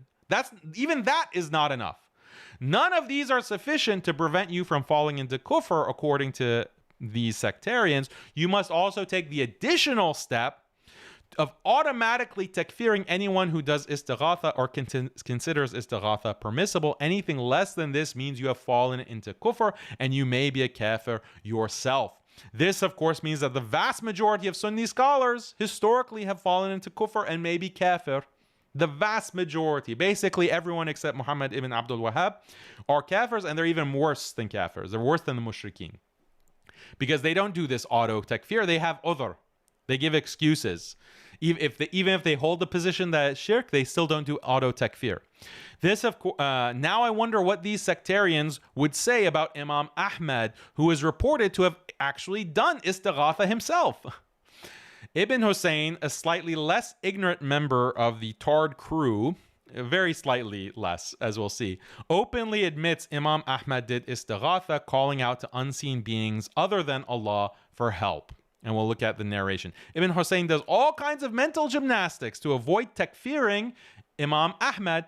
He remarks that Imam Ahmad should be excused for ignorance because he was acting on an allegedly weak hadith that permits istighatha. Oh, so now excuses are allowed. Now we can do excuses because Imam Ahmad is calling out to unseen entities other than Allah. So, according to the logic of that other guy, this proving something guy, Ibn Hussein has fallen into kufr. Because he hasn't automatically takfired Imam Ahmad. That's the logic, right? That's the logic. Imam Ahmad did istighatha to other than Allah. So, and by the way, it's hilarious that this clown cites Sheikh Fawzan. Sheikh Fawzan even refuses to openly takfir the Nusayri Bashar al-Assad. So Bashar al-Assad is an Alawi. And Fawzan was asked about Assad specifically by name, and Fawzan didn't do takfir. And by the way, Alawis believe that Imam Ali, they say that Imam Ali is the physical manifestation of God on earth. So this is a clear kufr. And they're not Muslim, but Sheikh Fawzan, you can't say that these are, that Assad or Alawis are kuffar when he's asked about it. So how seriously can you take his views on Istighatha and that video that I played? The reason why I laugh in my Haqiqat Show video when I talk about extreme Salafi sectarian is that they're a group of intelligence operatives, they're ex-crackheads and gullible idiots. That's real, by the way. Most of these influencers have fallen into drugs and crime, and that's why they get picked up for reduced sentences to be shills for this project. When it comes to extreme sectarian Salafis, they're all grifters. They claim to be followers of Imam Ahmad and Ibn Taymiyyah, but anyone who studies these figures know that all of this is a lie. As we'll see later in the episode, they're simply followers of government-approved Saudi scholars whose primary influence is Ibn Abdul Wahhab, a figure who was far more willing to takfir others than Imam Ahmad and Ibn Taymiyyah. As Ibn Taymiyyah said, takfir of the general Muslims is a bid'ah introduced by the Khawarij. And you can go to the debate I had on Shia to see all those quotations. Ibn Taymiyyah did not engage in such general takfir, nor did Imam Ahmad. In reality, it was Ibn Abdul Wahhab who started claiming that the generality of Muslims should be suspected of being kafir. So he wrote the AQIDA text Kitab al-Tawheed and then began doing AQIDA checks on all Muslims. Kitab al-Tawheed legitimates AQIDA checks, and the AQIDA of the Muslim masses are checked against the context of this text. But Ibn Abdul Wahhab was allied with the Saudi state, so the Saudi state would ask him to Aqidah check and takfir Saudi enemies, as I mentioned earlier. But the Saudis themselves, the rulers, aren't strictly Aqidah checked or takfired, very conveniently. So this is, you can go read this, the rest of this. But this was the response. But the main thing was the Imam Ahmad point, and this is from Ibn Hussein's website. And this is the narration. Abdullah, the son of Imam Ahmad, said, I heard my father say, I performed Hajj 5 times, twice riding and 3 times walking, or twice walking and 3 times riding. I lost my way during one Hajj and I was walking, so I began to call out, O slaves of Allah, show me the way. I kept doing that until I found the road, or as my father had said. So he's calling out to the slaves of Allah. He's doing istighatha. So these guys, these clowns, said that istighatha to other than Allah, clearly shirk, and whoever does it is a mushrik, and whoever doubts the shirk of the one who does it is also a kafir. Okay, so Ibn Hussein doesn't do takfir of Imam Ahmad on his website. So I guess Ibn Hussein has fallen into kufr, right? Has Imam Ahmad, okay, fine, you don't want to takfir Imam Ahmad, but did he do shirk? Did he do shirk in this? So now they have this dilemma. Now they have this dilemma, and I'm sure that many of these clowns were not aware of this narration. They're not aware of this narration, and they have, like, what Ibn Hussein says is that, oh, Imam Ahmad made a mistake. This was he was just following a hadith. He was following a hadith that was weak or was actually not authentic, and he followed it. That's why. So he has an excuse, and it's just based off of ignorance. You're calling Imam Ahmad ignorant? You're saying that Imam Ahmad was ignorant? So that doesn't really work. That doesn't really work. You have to say that Imam Ahmad didn't know enough about tawheed to know that you shouldn't call out to angels, or you shouldn't call out to unseen beings and ask for guidance. Imam Ahmad didn't really understand tawheed to the same extent that you understand tawheed. So this becomes a huge dilemma for their entire position. I think it really destroys their entire position. It in the sense of saying that this is 100% shirk in all cases, and it's no different than the shirk of the pagan worshipping to Brahma or Lat and Uzza. It destroys that. And so the rest of what follows is just them coping, them making statements, and then backtracking. So let's look at that. So one person that came out and wanted to educate me says, a lot of false claims being made here. Istighatha in the linguistic sense merely means to seek help in whatever form it is. That obviously isn't the issue at hand when it comes to Imam Ahmad. Istighatha in the technical sense means to seek a form of supernatural help which is outside of the ability Allah has placed within the creation. Imam Ahmad didn't do istighatha in the technical sense, since asking angels to guide you when traveling whilst they are present and delegated with this specific task, as per the hadith, isn't shirki istighatha in the first place. So the issue of udhr is completely irrelevant to that example. Oh, well, tell Ibn Hussein, because Ibn Hussein says there's an excuse of ignorance here. Okay, so istighatha to angels, no problem. This is allowed. Why? This is not istighatha in the technical sense. Okay, so you redefine istighatha. Before, there wasn't such nuance and technicality. They just said istighatha, meaning seeking help from a supernatural source, from an unseen source. That's what they were going with. But then when the Imam Ahmad example comes in, they say, no. What Imam Ahmad did is not istighatha in the way that we mean it. What Imam Ahmad did, yeah, it's istighatha in the linguistic sense, in the lughawi sense, but it's not the istighatha that we have a problem with. We have a problem with istighatha when you ask the dead, because the dead, they don't have the power like angels have the power. So that's why what Imam Ahmad did, it's not even shirk. We don't even need udhr. We don't even need to excuse Imam Ahmad. He did nothing wrong. Imam Ahmad did nothing wrong. So this is what... this was the main response that came out, and all of these guys were retweeting it and quote tweeting it. It's like, oh, see, Daniel, see, you're ignorant. But in reality, yes, fall into my trap. Come into my trap. So then I respond to this guy. Okay, I say, okay, this is progress. I don't believe in calling out to angels for help, and I think that this is haram. Okay.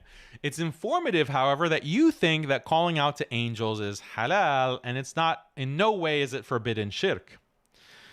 So you believe it's permissible to call out to angels for help when you're lost, and that this is not in any way shirk. I'm curious as to other situations. As you know, there's much evidence that angels can help in battles. As Allah says in the Quran, when you begged your Lord for help, He answered you, I'll reinforce you with 1,000 angels in succession. Angels also punish evildoers, as mentioned in the Quran.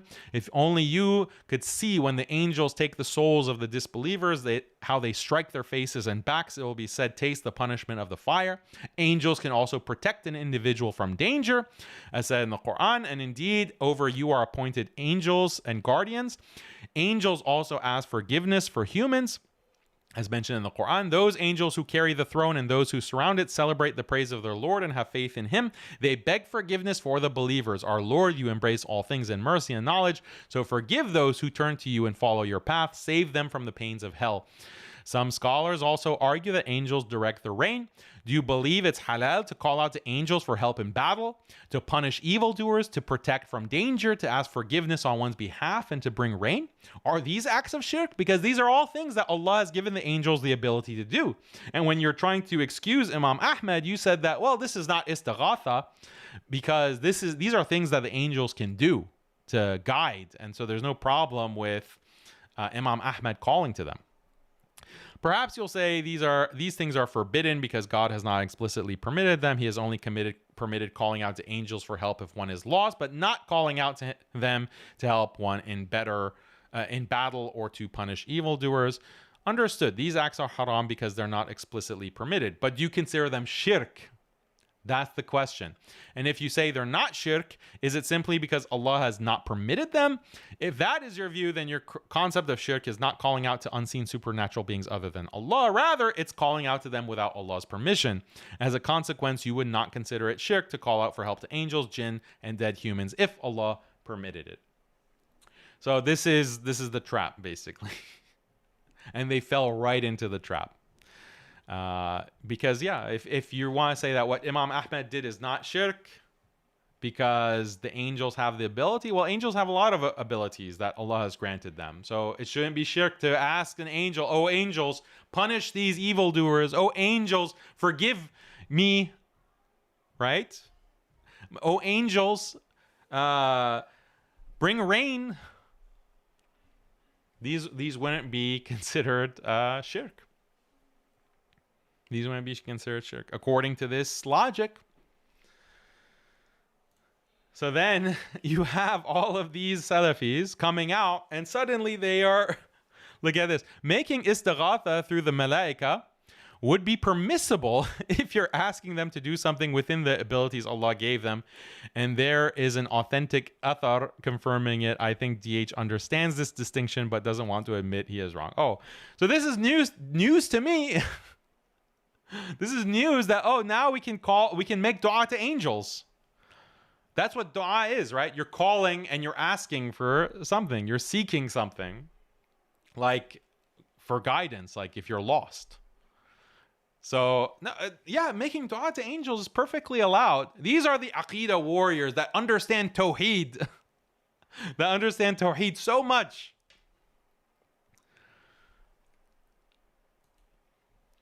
And then, so I was responding in the reply.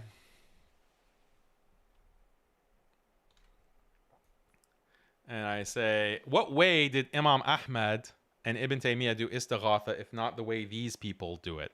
So that's what they were saying, like some of the replies. Some of the Salafis were saying that, no, Daniel, what Imam Ahmed did or what Ibn Taymiyyah affirmed, that's not the same as istighatha that these QUBOORI Sufis are doing. This is completely different. It's completely different. They're doing something that's halal. They're doing, Imam Ahmed is doing something that's completely okay. It's not shirk. And so I say, please tell me more about this halal istighatha. and this joke, Bunkatella comes in and says, here you go, Dan. Here you go. Here you go. And he links that thread that says there's nothing wrong with istighatha to angels because the angels specifically have the ability to do that, and we have hadith. Well, I showed you all of these ayat about things that angels can do. So this is halal istighatha, calling to angels. So, and then he quote tweeted it as well. He said, your question is answered at the link in the thread below. This is common knowledge. It's common knowledge you can call to angels for these needs. It's common knowledge to make dua to them. Even to beginning students of knowledge, everyone knows this. So you're either playing dumb or you're extremely ignorant. In either case, you should stop speaking about these topics and making a fool of yourself. If you want to keep yapping, then answer this question. Is calling upon the dead for help from your bedroom shirk or not? So he doesn't realize that he's fallen into the trap and he's conceding things that he shouldn't be conceding. This is insane. This is crazy to say that, to see no problem with making dua to angels. And so he has multiple tweets like this. And the funny thing is that the arrogance of this guy, the arrogance is that, oh, even basic students of knowledge, even the beginners know that you can. This is halal to call to angels, to make dua to angels. This is halal, obviously. You must be extremely ignorant, Dan. Oh man, these are the AQIDA warriors. So then I say, was Imam Ahmed a mushrik for calling out to unseen beings other than Allah for help? Yes or no? Okay, so I'm just emphasizing this. And they want to say, no, obviously not. Imam Ahmed wasn't a mushrik.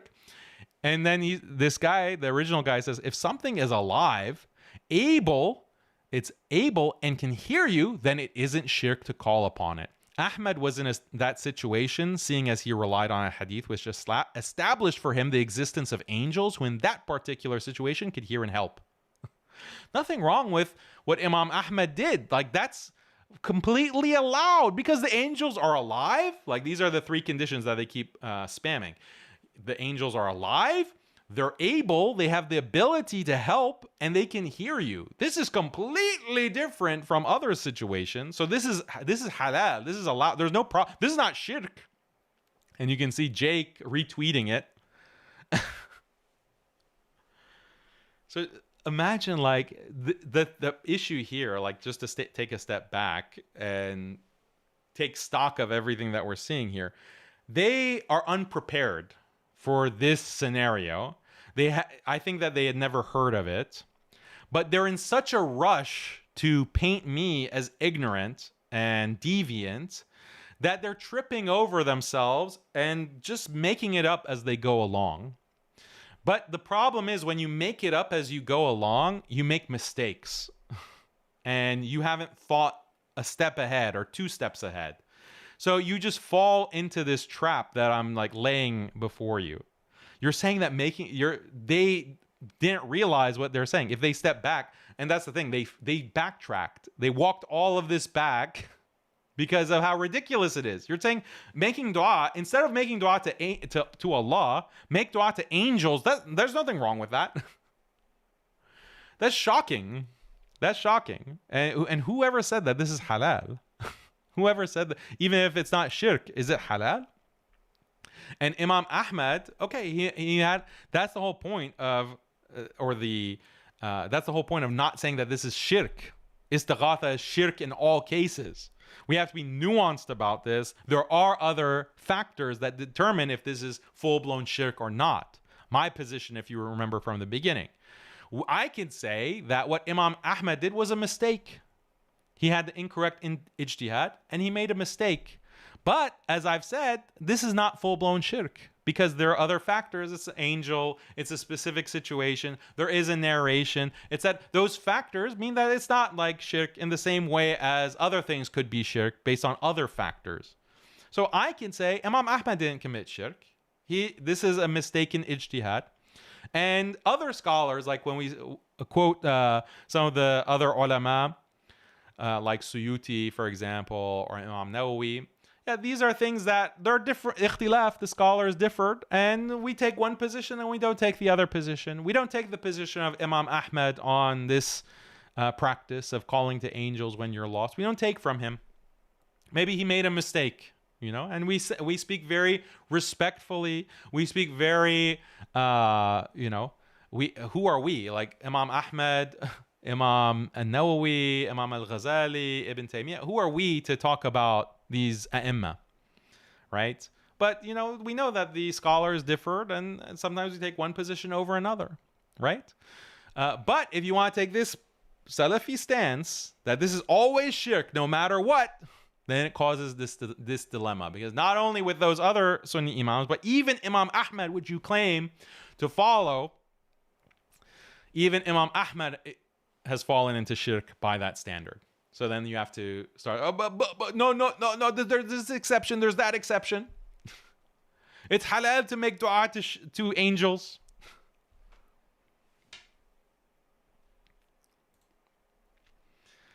So then this guy, Jake, says, still trying to dodge, I see, Danny boy. Your foolish argument was already answered several times, which I posted in my original tweet to you on the subject.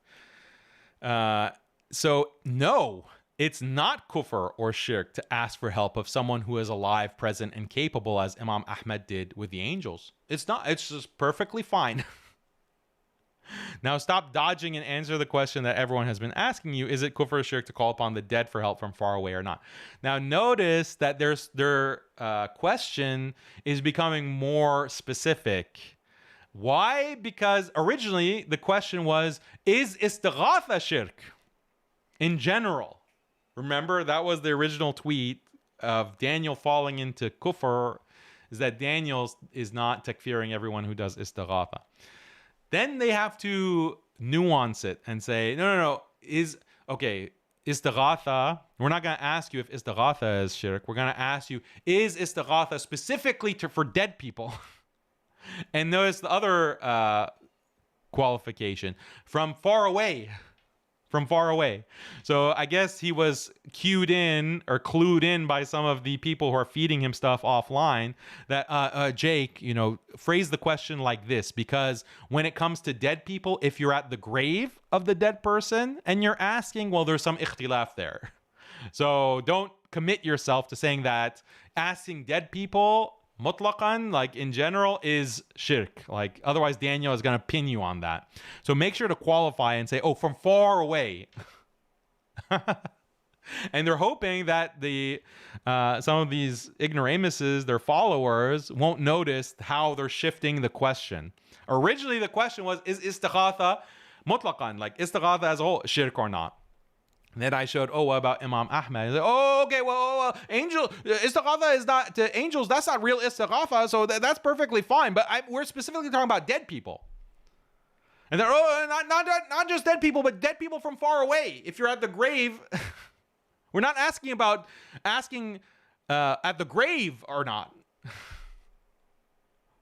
So these are the games that they play, and they think we're stupid. They think we don't notice how they're making it up as they go along. You're dodging. You're a coward who doesn't want to alienate himself from his audience because you care more about your status and income than the Quran and Sunnah. Keep running, Danny boy. Oh, what a clown. What a clown this guy is. So then this other moron, Ibn Hussein, this is almost surreal. This jahil, meaning me, thinks his opponents believe that there are certain circumstances where one can pray, ! To other than Allah, not understanding that the very act of praying is worship. Thus, praying to the living, the dead, the angels, Ali, Jilani, Fatima, Mary, Jesus, etc., all of that is shirk. He was refuted on the Imam Ahmed and angels shubha, which has nothing to do with praying, what QUBOORIs do when they literally pray to their saints as Muslims pray to Allah, but he pretends as if nothing happened. How was I refuted? The refutation said that this is allowed. The refutation said that you guys all reposted or retweeted, said that this is not istighatha. This is something that's allowed, to call for angels to guide you when you're lost. So which is it? So he's saying that calling to angels, that's shirk. Well, that's exactly what Imam Ahmed did. He called to them. He called to unseen beings. He didn't see the angels. He didn't see the angels. He just called to them. And he didn't actually say angels. He called to, slaves of Allah, when he was alone. So it could be it's your interpretation that was angels. Maybe it could also be jinn. So if that's shirk, then you're accusing Imam Ahmed of committing shirk. And by your logic, that makes him a mushrik. So they can't so they're contradicting themselves. They're contradicting. He's saying that praying to angels, this is shirk. You can ask them for guidance. Usually you ask Allah for guidance. If you're lost, oh Allah, guide me. Oh Allah, allow me to get home. Oh Allah, I've lost something. Allow me to find it. These are all dua to Allah. If you ask an angel, then that's a dua to an angel, not Allah. So no consistency from these people, right? So it's not kufr or shirk to ask someone for help to ask for help of someone who is alive, present, and capable, as Imam Ahmad did with angels. It's not kufr or shirk. But Ibn Hussein says it is shirk. It is shirk if you are praying to angels. So the contradictions are astounding. Okay, then this is Asim al-Hakim, who's been getting a lot of heat the past few days because of the whole Syria situation. But now he's asked on this question. Ruling on calling, O servants of Allah, jinn and angels, help me.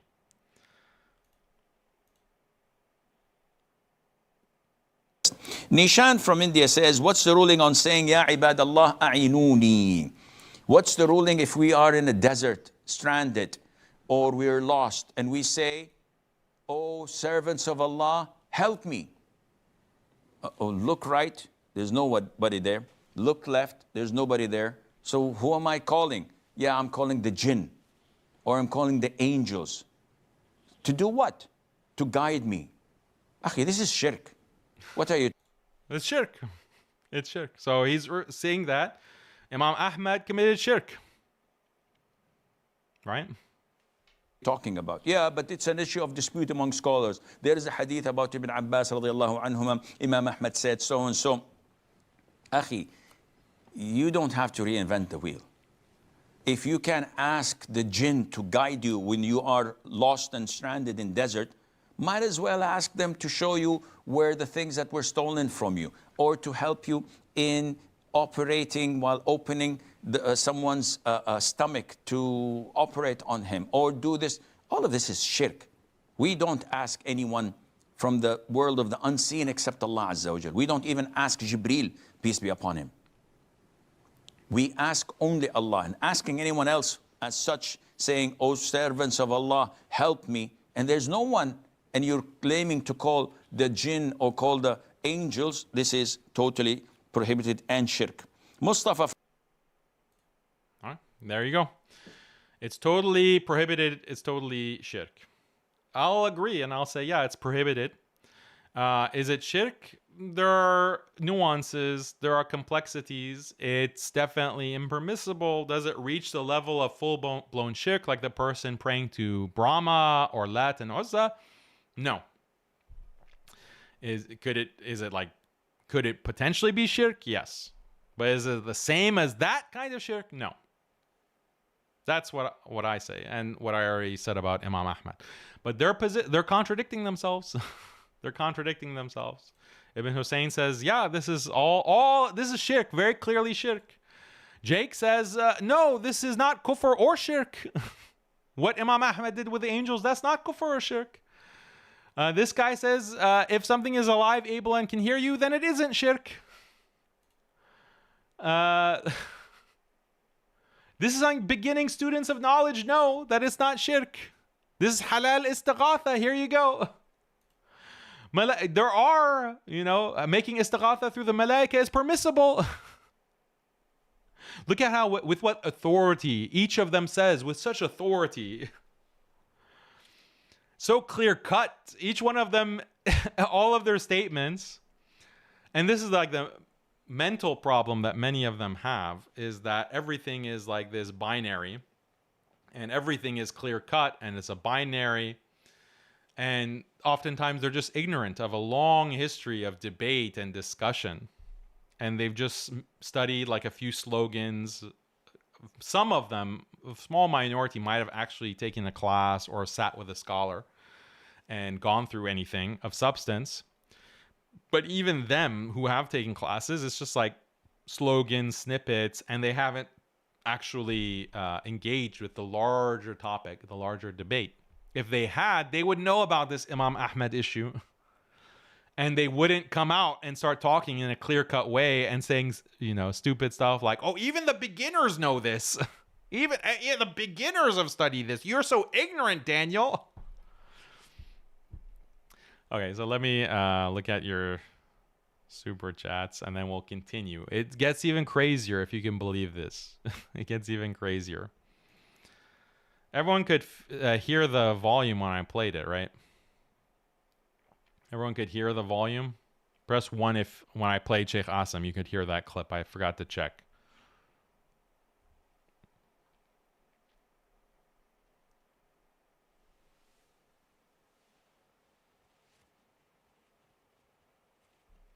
Okay, good. Okay, so I'm looking at the chat.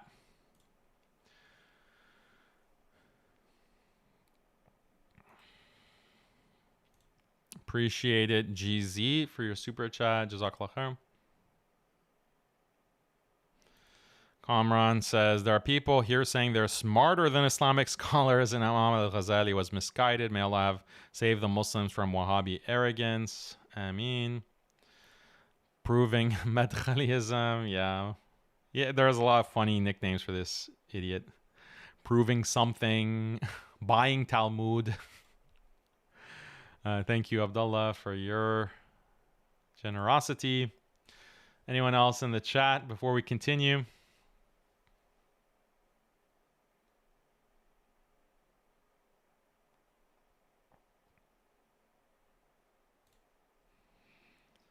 Let's see. Just because Imam Ahmad used to do it, why does that mean it is allowed? But that's the dilemma, is not whether it's allowed or not. The dilemma is, are you going to accuse Imam Ahmad of committing shirk or not? That's the dilemma.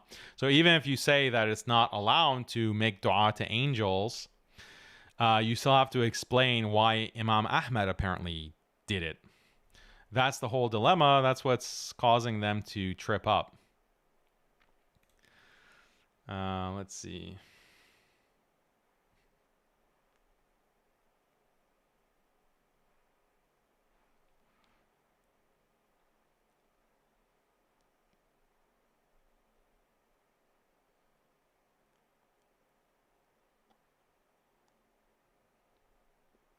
Any other?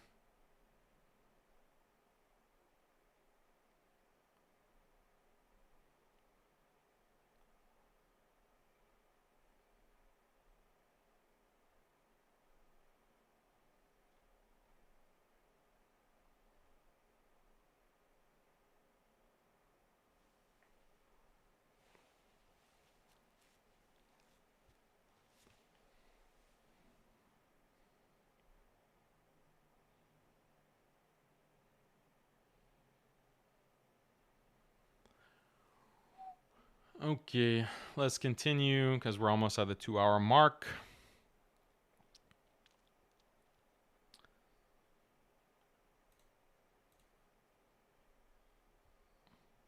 Okay. So, did you ever think that you'd see Salafis saying that Istighatha to the angels is permissible? You learn something new every day. So then I said, okay, question. Suppose a person goes into his bathroom and then says, "Oh, jinn, you lowly, damned and lowly creatures, get out of my toilet." Is he worshipping the jinn by calling upon them with a request? Does this make him a kafir mushrik? If not, explain why not. Okay, so this is a natural question to ask, because if you look at their previous statements, they're saying if something is alive, able, and can hear you, then it's not shirk to call upon them. And Jake reposted this. Okay, well, that's not just limited to angels. There's also jinn. So jinn, we know, sometimes they can be in bathrooms, so they can hear you. They're alive. These jinn are alive, and they're able to leave.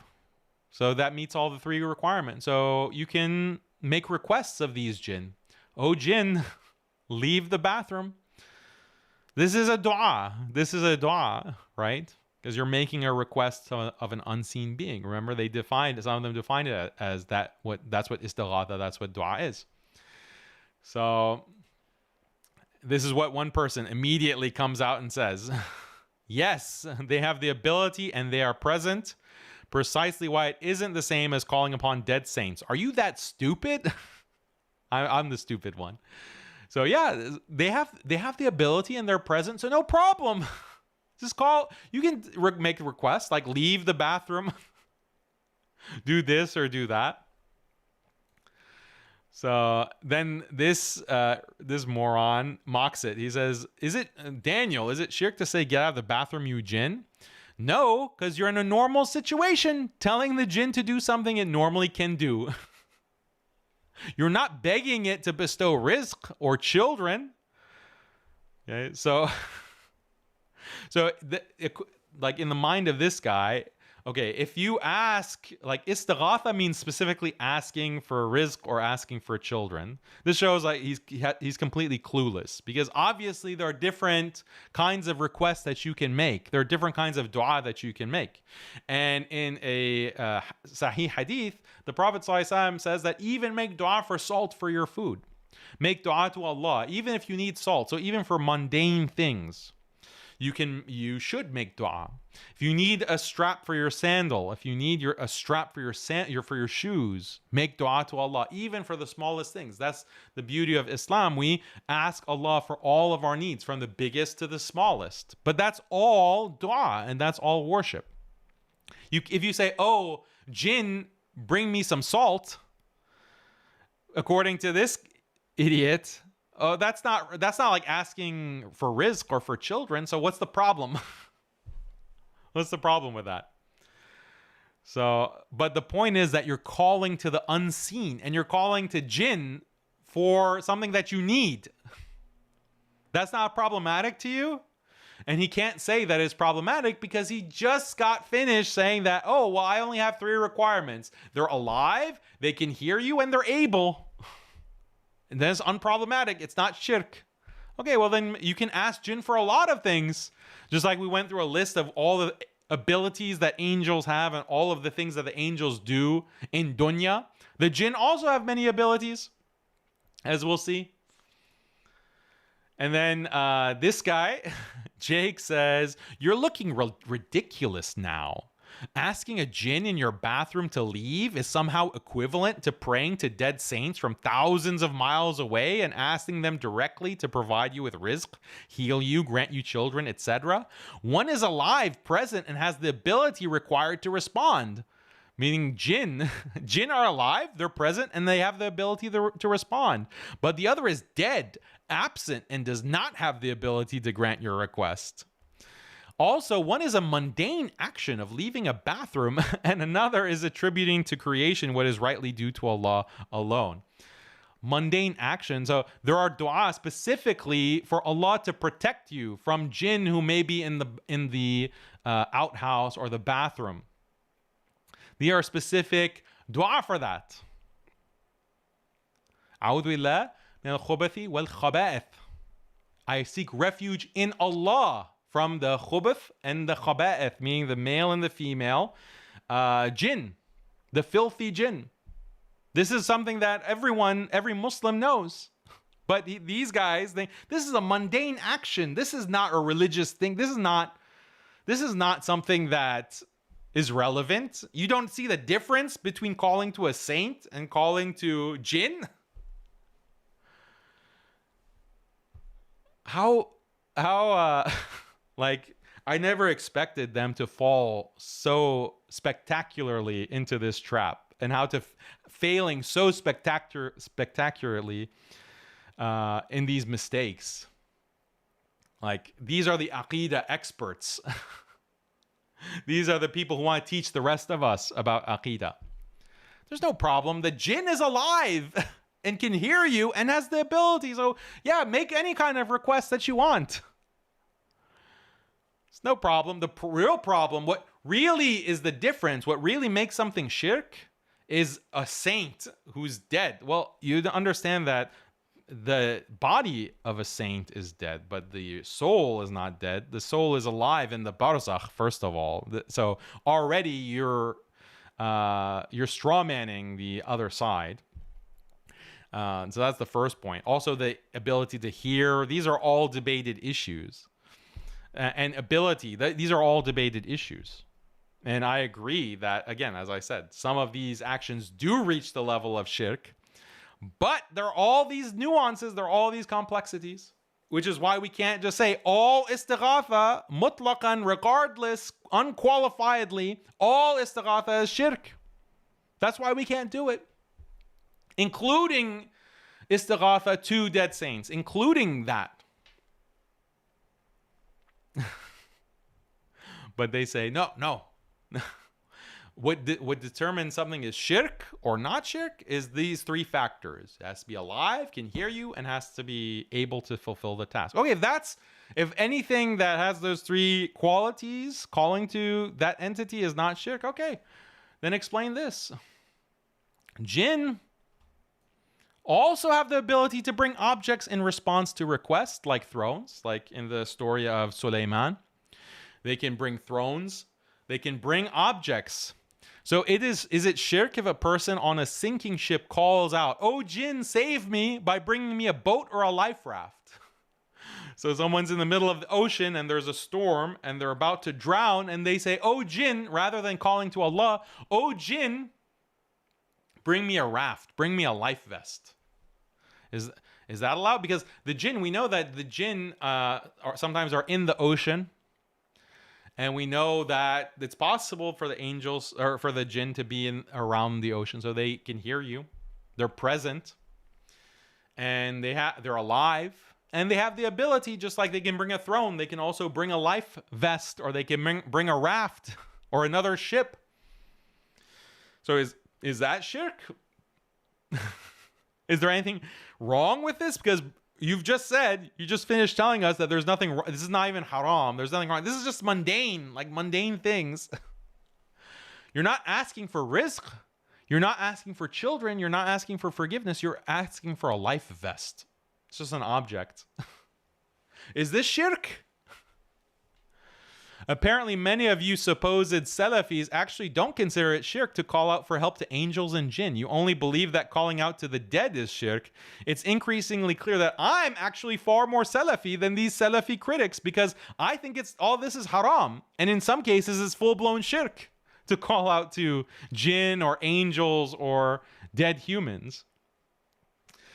So you've fallen into my trap. You've fallen into the trap and you've made idiots of yourselves.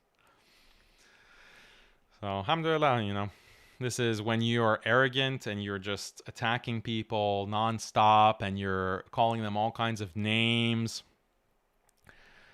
It's gonna happen. It's gonna come back and bite you in the rear.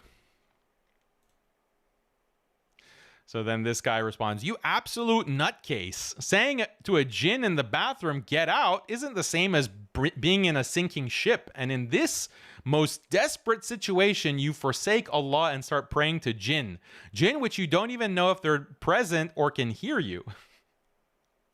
Yeah, but what if someone is drowning in their bathroom? They're like in their tub and they're drowning in their hot tub in the bathroom. Why can't they call out to the jinn? The jinn could be present in the bathroom, as we know from hadith. The jinn could be present, they can hear you, and they're able to bring you like a life vest in the tub. So the reason that he's in this dilemma is because he was so strong in saying that no, what Imam Ahmad did is not shirk, and calling to the angels to get out of the bathroom is not shirk. It's clearly not shirk because the jinn are alive, they can hear you, and they're capable. Okay, well, I'm just asking for exactly that scenario. You're drowning in the tub in the bathroom. So then he tries to get himself out of this hole. For Daniel's knowledge, when we call dua to other than Allah shirk, we are speaking about dua in a religious context. Linguistically, saying jinn, get out of the bathroom, or mom, make me a sandwich is a form of calling. But obviously, that's not being condemned as shirk in the ayat we cite. So if you're in the bathroom calling to jinn to save me, I'm drowning, that's not shirk. That's not a religious context. The Quran is addressing the religious type of dua. Oh, okay, so now there's all kinds of nuances. Is it a religious dua or not a religious dua?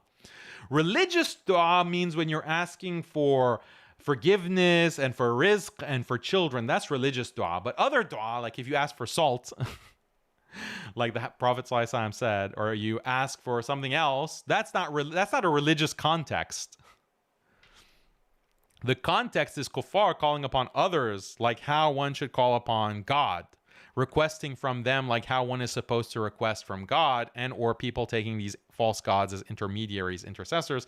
The context is not about saying, get out of the bathroom, you jinn, or asking a doctor for medicine.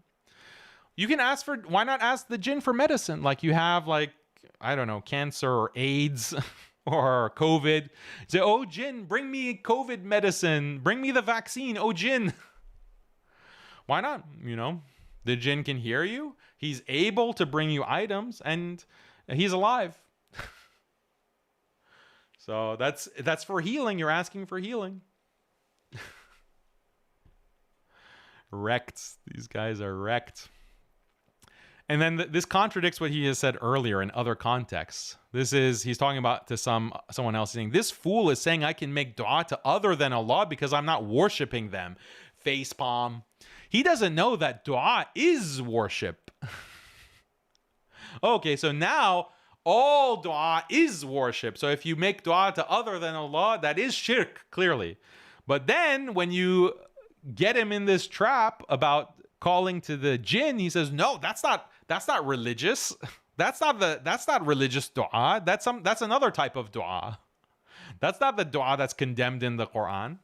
But you just said, or you've always been saying that dua is worship. Dua is worship. Okay, so if you call to angels or you call to jinn, that is worship. Therefore, it should be automatically shirk according to your logic. That's what you want to say to the Sufis. So this is so confused and backward. So then I started clowning on them. 2024 update to Kitab at-Tawheed. Oh jinn, bring me gold and riches. And the joke says, this is not shirk because Genie is alive. He can hear Aladdin and he has the power to fulfill the wish. He's alive. He has the power. He can hear. Anyone who studies AQIDA knows this. This is basics. This is beginner knowledge. This is not shirk. And then you're, oh angels, oh jinn, save me. Stupid quburis. This is not shirk at all because angels and jinn are alive. They can hear and they have the power. So anyway, this is what you gotta do. You have to clown these people because they're so arrogant and they want to accuse you. Remember, this guy, this is the guy. This is the proving something guy. This is the guy who is saying I'm fallen into kufr and is basically takfiring me. Not explicitly, but he's implying that I'm a kafir. This is, and his followers are saying, like, people were asking his followers. So imagine you have a transgender who is doing all kinds of pornography online, gay pornography. He's transgender, but he believes that all cases of Istighatha are clear-cut shirk. Is that transgender better than Daniel? And these followers of this guy are saying, yeah, of course. Of course he's better than Daniel because he has the right AQIDA. And I don't want to show the screenshot because it's a little bit lewd. And we want to keep this a family-friendly episode. So this is like, you just have to clown these people. But this is how confused they are. Like, so many of these guys, these Salafis, have been takfiring me. They've been takfiring me. They've called me a mushrik. They've saying I'm falling into kufr. I've fallen into shirk. I'm a jahil. I'm ignorant. These homosexual, transgender, porn stars are better than me if they have the correct AQIDA. So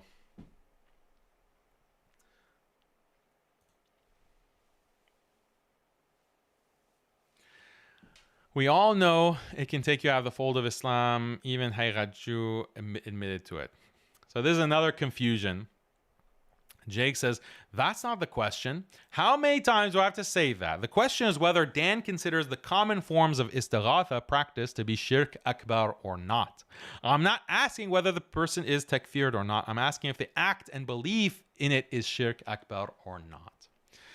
So first of all, you guys remember their whole original tweet that I responded to is saying that it's Shirk Akbar, and whoever doubts that this doing Istighatha is Shirk Akbar, he himself is a mushrik kafir, right? That was the whole conversation. But then when I pointed out some of these narrations from Imam Ahmed and asked these questions about angels and jinn, and suddenly, oh, no, we're not talking about takfir. We're not talking about takfir anymore. We just want to know if this is Shirk Akbar. And this is the ignorance of Jake as well, because according to the scholars, many of the scholars in his own manhaj, meaning this kind of Salafi Wahhabi manhaj, Shirk Akbar means you're out of Islam. You're basically like a pagan mushrik Qurayshi Arab. You're basically like a pagan Hindu praying to Brahma and Shiva and Vishnu. Shirk, that's what Shirk Akbar means. That in the terminology specifically of the manhaj he claims to follow. But he has no clue. He has no clue. And he pretends like we haven't been talking about takfir. Yeah, takfir was a big part. It wasn't the whole conversation. It was a big part of the whole beginning of this conversation. And they only shifted away from that after they got curb stomped on the Imam Ahmed issue, on the angels issue, on the jinn issue. What Jake called halal istighatha. So this indicates very clearly that Jake doesn't know what he's talking about. And now he has to kind of backtrack and pretend like, no, that's not what I meant, Daniel. If you had a beginner understanding. Bro, I was studying these books and these issues before you were even Muslim. Before you were even Muslim, I was studying all this stuff. Maybe even almost a decade before. So try to reduce the condescension maybe a little bit. Know your place. So yeah, the whole conversation was about takfir, but even if it's not, be honest, Jake.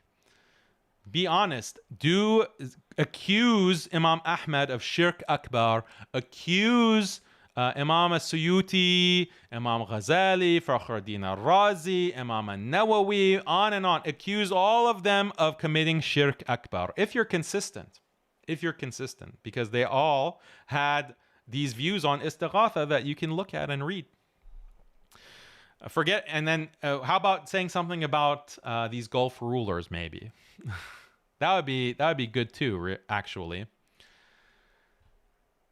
see, Daniel falls into kufr. It's obligatory for you to takfir who Allah has takfired, those who commit shirk in Allah. So yeah, this was always the conversation. And I make this broader point, okay?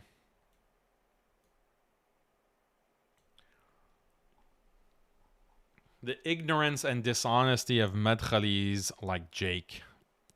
They've accused me of falling into kufr. I responded. And then they spammed under my post, do you think Istighatha is shirk or not? Do you think it's shirk or not? They kept spamming this question and demanding an answer because they think it's a trap for me. In reality, they fell into my trap. They only revealed how ignorant on this issue they really are. The reality is Istighatha has many types. As such, there are many possible rulings depending on the type. All those factors that we listed at the beginning of the show. In all matters of haram and halal, there are gray areas. The Prophet ﷺ said, both legal and illegal things are obvious, and in between them are doubtful matters. So whoever forsakes those doubtful things, lest he may commit a sin, will definitely avoid what is clearly illegal. And whoever indulges in these doubtful things bravely is likely to commit what is clearly illegal. Sins are Allah's himma, meaning private pasture.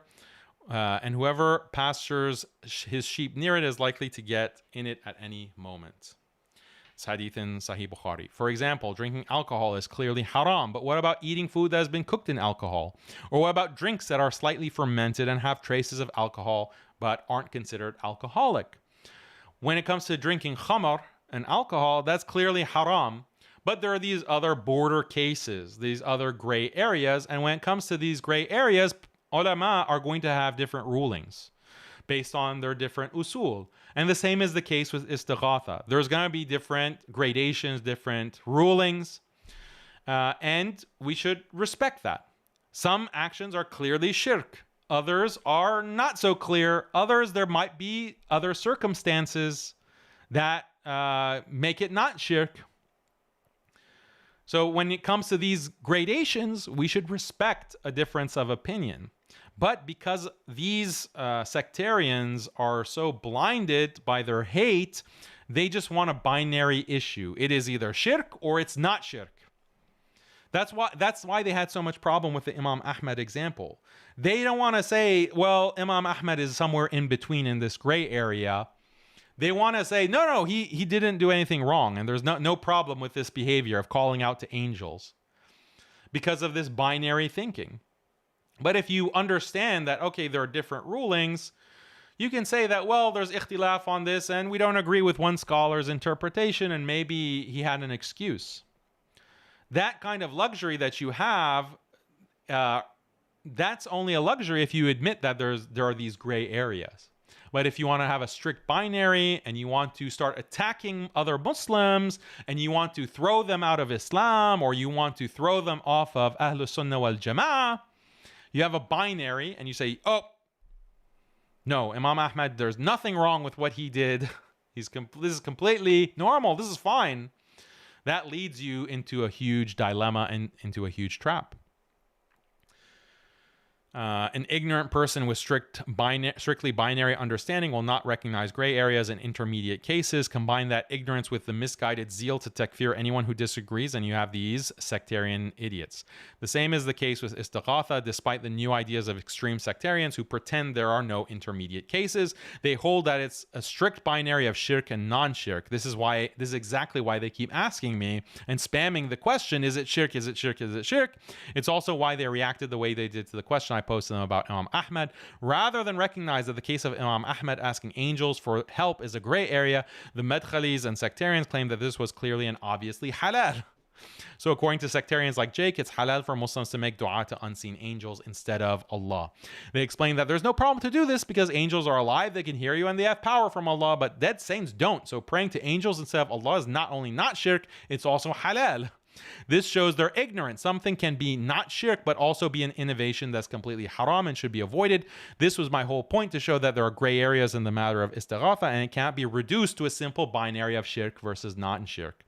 And that came out. When it came to angels, when it came to jinn, they had all of these nuances and complexities and exceptions and why did they get into that kind of nuance? Because they were pressed with an example that they couldn't just reduced to, this is shirk, Imam Ahmad committed shirk. That's the kind of boneheadedness that they have with other Muslims, other Sunnis. That is the kind of binary that they apply. But when it's someone from their own school, from their own camp, then suddenly it's complicated. Suddenly there are excuses. There are gradations. There are nuances, complexities. This is a double standard. You should have the same kind of nuance when it comes to the Sufis, when it comes to Asha'ira, when it comes to the entire Islamic tradition.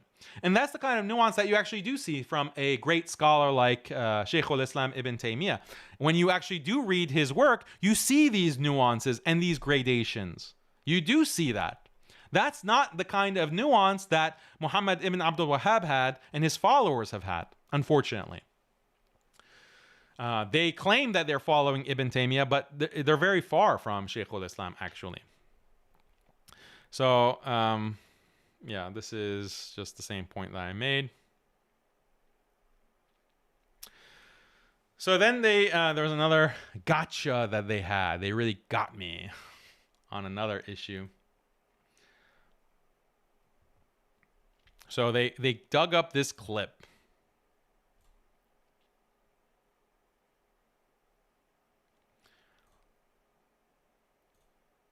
They said, is what your sheikh, this is what Jake says, is what your sheikh The one you recommended to your audience said in the clip, Shirk Akbar or not. Stop waffling and telling us that there are different rulings for different cases.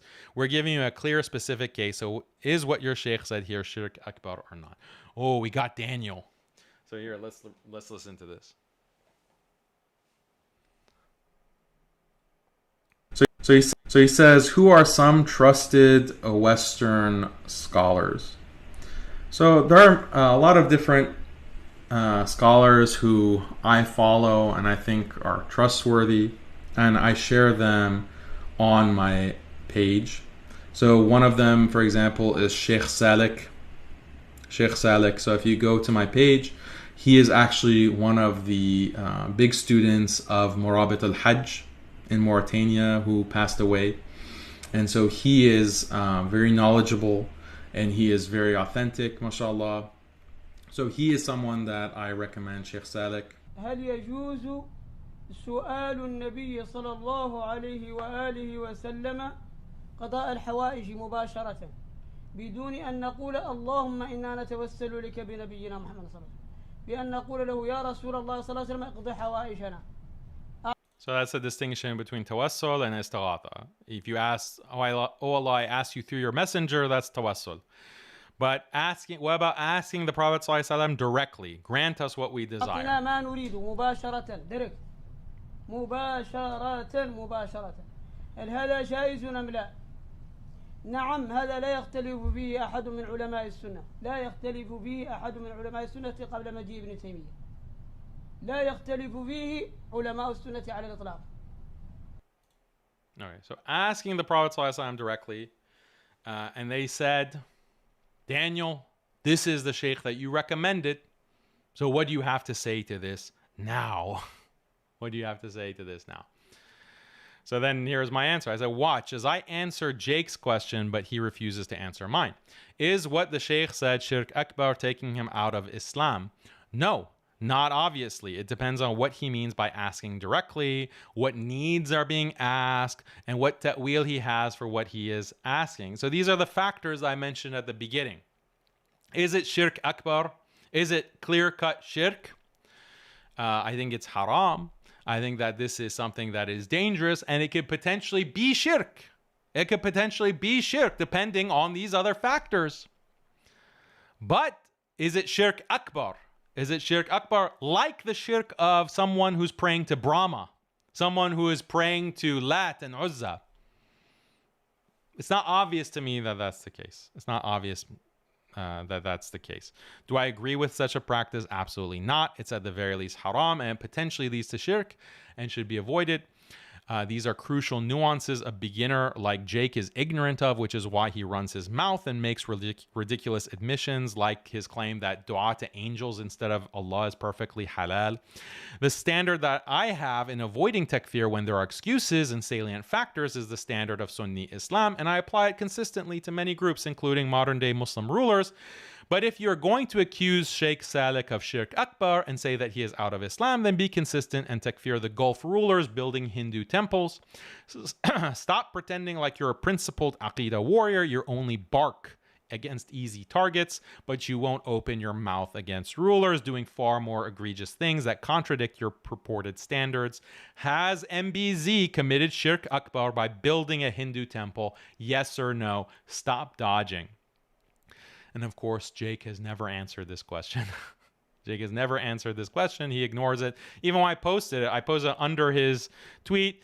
He doesn't answer this question. I answered your question, Jake. So the bigger story about this is I didn't know when I recommended Sheikh Salik that he has these views. And his own closest students did not know that he had this view. And when he started making these statements, a lot of his students left him, and a lot of his students started denouncing him. A lot of his students started denouncing him. This was way after I recommended him. And then he passed away. He passed away. He's no longer, he's with Allah. So may Allah have mercy on him. But this is not a gotcha. This is not a gotcha. This is a gotcha for the people like Jake. So are you saying that Sheikh Salik committed Shirk Akbar? That means his blood is halal? That means he's a murtad, his blood is halal, according to you. Go ahead and say that. Not only him, but his students. His students who are following him, you're going to do takfir of them as well. That's what it means when you accuse someone of shirk akbar, according to your manhaj. Yeah, I know that there is differences on what is shirk akbar, whether that means that the person who does it is a mushrik, or are there excuses. That some scholars say that. Other scholars, like Fawzan in the clip that you were also referencing, say that there is no excuse. There is absolutely no excuse, and anyone who doubts the shirk of this person who is teaching istighatha or doing istighatha, he himself is also a kafir. That is the whole discussion. That's why they're accusing me, your buddies were accusing me of falling into kufr. So tell us, Jake, first start with MBZ. Has he committed shirk akbar? You're the AQIDA so important, right? So these rulers are they committing shirk akbar when they're building Hindu temples and they're celebrating Christmas and putting up Christmas decorations and holidays and all of this? Are they committing any kind of haram shirk or not? That's question number one. Question number two is about all of these great a'imma who said that istighatha is permissible. Are they kafir mushrik? Question number three is about Sheikh Salik and his followers. Question number four is about the rest of the ummah who is not doing takfir, who doesn't consider these great a'imma that I mentioned earlier in that earlier thread as being kafir mushrik.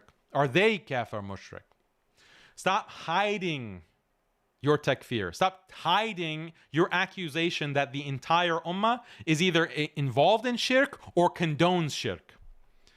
Go ahead and make takfir of all of the, because the official fatwa of Dar al-Ifta of Azhar University in Egypt, their official fatwa is that istighatha is haram, not shirk. The official fatwa of Deoband as well is that istighatha is haram. It's not shirk. Go ahead and say that they have denied something that is shirk akbar, therefore they have fallen into kufr. Go ahead and say that. That's what all of your friends are accusing me. That's what, and I'm the ignorant one. All Dar al-Ifta is ignorant, I guess. Darul Uloom Deoband is ignorant, I guess. Everyone who follows these schools are ignorant, I guess. Because, again, this is the majority position, that it's haram, it's not shirk. So accuse them. Go ahead and accuse them. And then if you're going to accuse Sheikh Salik of shirk akbar, then acknowledge that there is no excuse, there is no udhr for shirk akbar. We'll see if he answers even one of these questions. I'm not holding my breath. Not holding my breath. Because he's going out there and takfiring Andrew Tate, a new Muslim. Like, he's completely clueless on the fiqh of takfir. He's just learning as he goes along. So he has to go back and ask some people and go and troll some of these forums and try to figure out an answer and then come back and with his refutation. So that is that. Let's go to the super chat.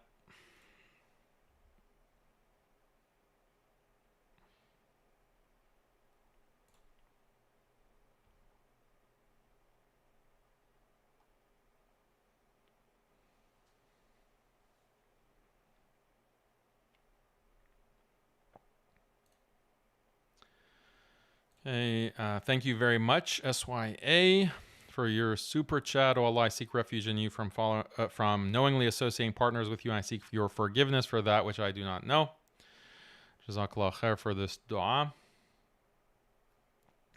You're right. These madkhalis are distracting us from Zayo. Thank you for your super chat, brother.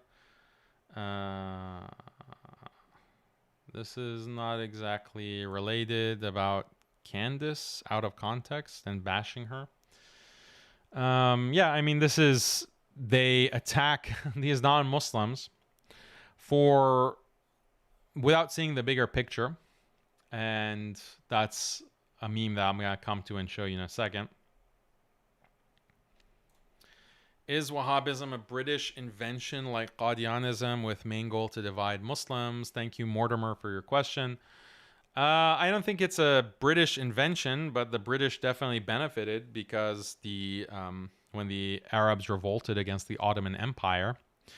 So Wahhabism greatly helped that and religiously justified it because the Ottomans are kafir mushrik because they allow Istighatha and they don't consider Istighatha to be shirk. So it greatly helped. But yeah, it's a tool of Saudi. It's a tool of Saudi secularization.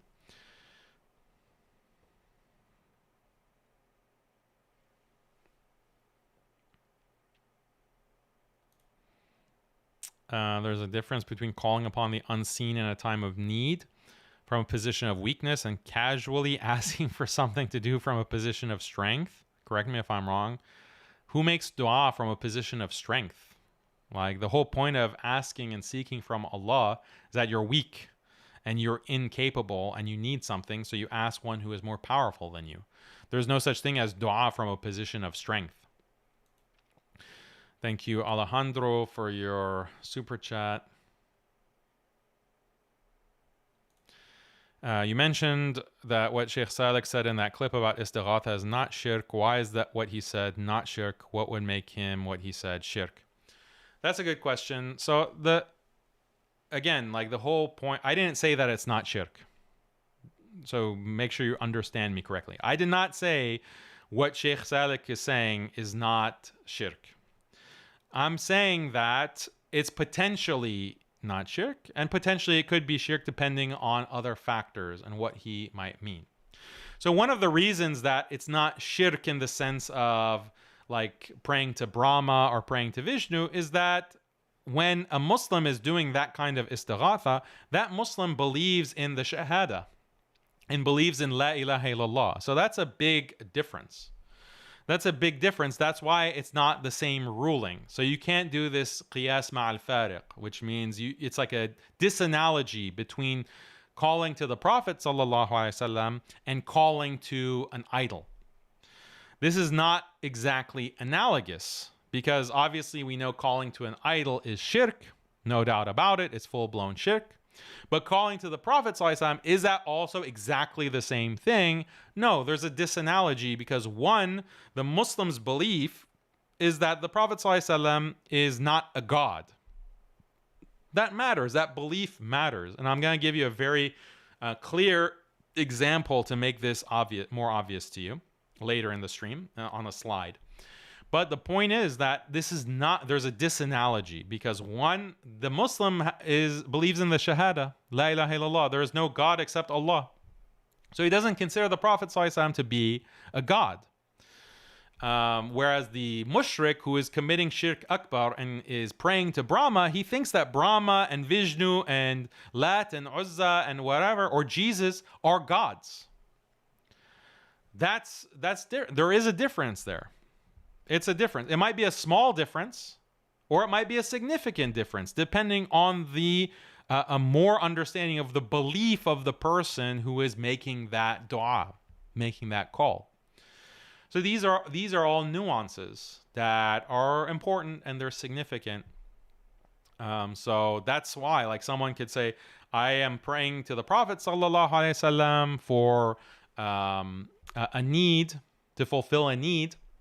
But I don't believe that the Prophet ﷺ is God. I don't believe that the Prophet ﷺ has independent power from Allah. Like, anything that the Prophet ﷺ can do is from Allah. So when the Prophet ﷺ is alive in the dunya, he had all these kinds of mu'jizat, miracles, all kinds of barakah, all kinds of supernatural things that he is able to do through the power of Allah. And we know that the prophets, according to some narrations, they're alive in the graves. The prophets are alive, so the Prophet ﷺ is alive. We also know that the Prophet ﷺ can hear, because we know when we send salawat on the Prophet ﷺ, that reaches the Prophet. That reaches, and he responds. right? When we say alayhi salatu wassalam, that reaches the Prophet sallallahu alaihi wasallam. So that's hearing. That's the Prophet sallallahu alaihi wasallam is alive, and he has the ability. And these are all considerations.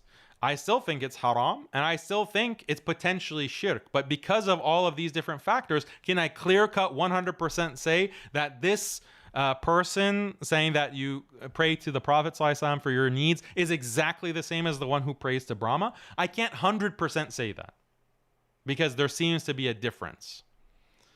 But I also, if someone comes and tells me, no, Daniel, this is shirk, I'm not going to argue. I'm not going to say, well, you're wrong. I'm going to say, yeah, that's a reasonable conclusion to make.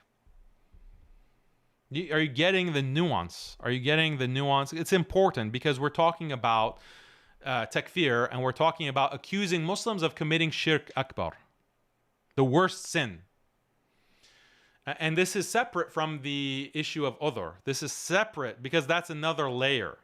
Because even if you say that the sheikh or another person has committed shirk akbar, and 100% he's committed shirk akbar, then there can be excuses. There can be udhr bil jahl. He might be ignorant, or if it's scholar, maybe he has a certain ta'wil and he's mistaken. He's arguing on the basis of a shubha. And that prevents us from takfiring him. But these are separate issues. So follow the distinctions that I'm making. And I know it's complicated. But we have to get into this level of nuance in order to understand things properly. What other point was I going to make?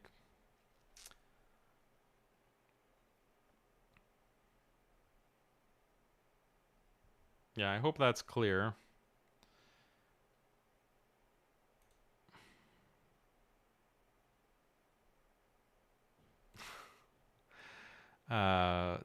Thank you, Diyar.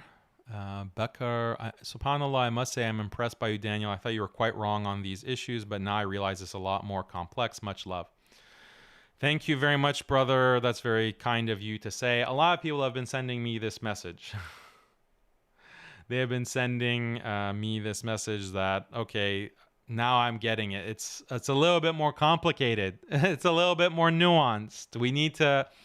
That's good. We're all learning. We're all growing. And if for you to admit that, okay, my understanding has shifted, that's a big thing to admit. So and my understanding can shift too. My understanding can change. Because this is one of the things I've asked. So I'm talking to other Salafi friends of mine who are like way more knowledgeable than these bozos. And I'm asking them questions and having a conversation with them. So one of the questions that I asked is that, well, do we have a clear example of the Salaf calling something like Istighatha as shirk? Or is there an example from the Salaf? We might expect that. Why? Because in the times of the Salaf, in the first 3 generations of Islam, Islam was spreading to far lands in northern Africa, all the way to India, Andalus, etc.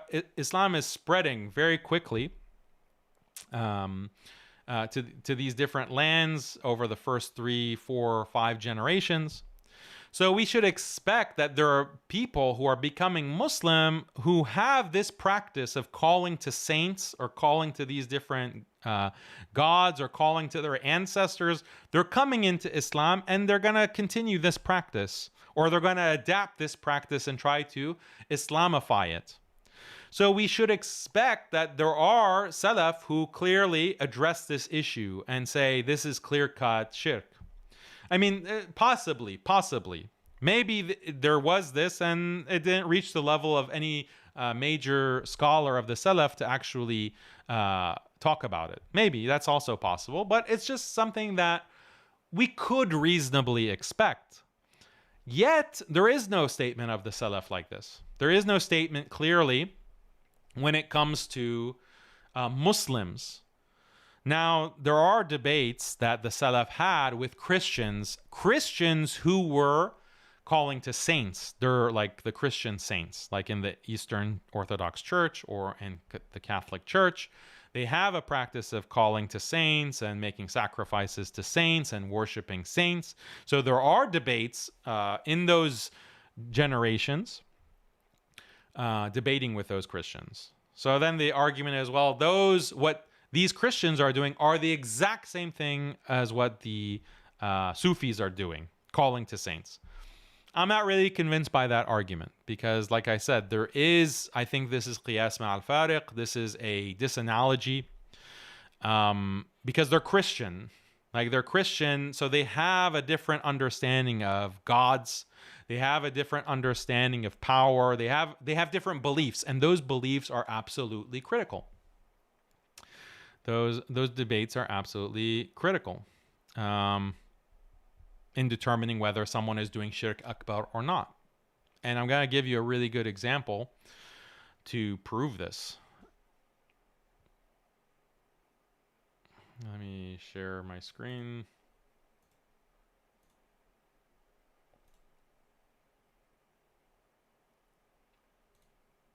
Okay. So what about a Christian? Okay, imagine this scenario. Imagine this scenario where a Christian is praying to Jesus and saying, imagine this Christian has some kind of disease like leprosy. It's like a skin condition. And he knows that Jesus can heal leprosy. And he prays to Jesus. And he thinks that Jesus is God and also the Son of God in a Trinity. And he prays, Jesus, heal me from my leprosy. And is this shirk or not? Obviously, it's shirk.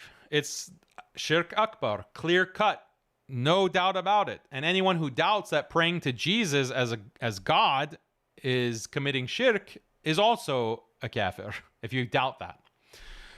Because it's very clear cut. This is praying to another God other than the God, Allah. So that's the Christian. But then this Christian, he learns about Islam. He reads the Quran, it starts to make sense, and then he becomes a Muslim. He accepts Islam. But he becomes like a Sufi. He becomes a Sufi Muslim, and he starts thinking about Jesus. Well, Jesus is a prophet, and Jesus had these different miracles. He could cure the sick by the power of Allah, by the will of Allah.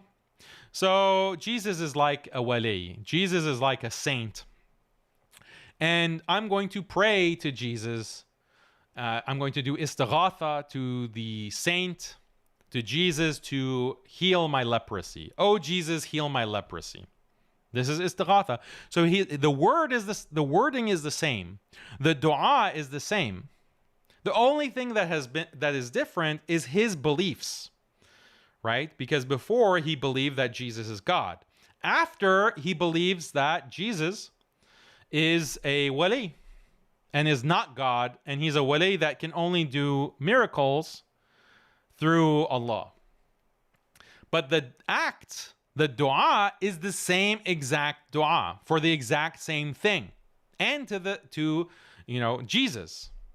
What has changed is just his belief about Jesus. Is Jesus God, or is Jesus a person, a prophet who has been granted the power to heal miraculously by Allah? Are these two acts exactly the same? The Salafis who say that Istighatha and praying to the Prophet or praying to Jesus is shirk akbar, like what Jake claimed and what all these other people are claiming, if it's shirk akbar, that means it's exactly like the dua that he was making when he was a Christian.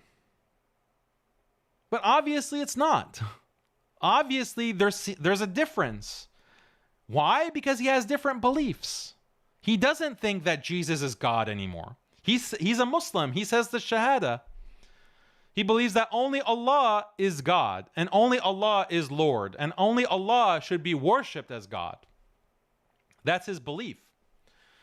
So how can what he says after becoming a Muslim be exactly the same as what he said as a Christian? It can't be. It can't be the same thing because his beliefs have changed. So that's why I think it's reasonable to say that, well, before, when he was a Christian, he committed Shirk Akbar. After he became a Muslim, he's also doing something that, if you say it's Shirk, I'm not going to argue with you.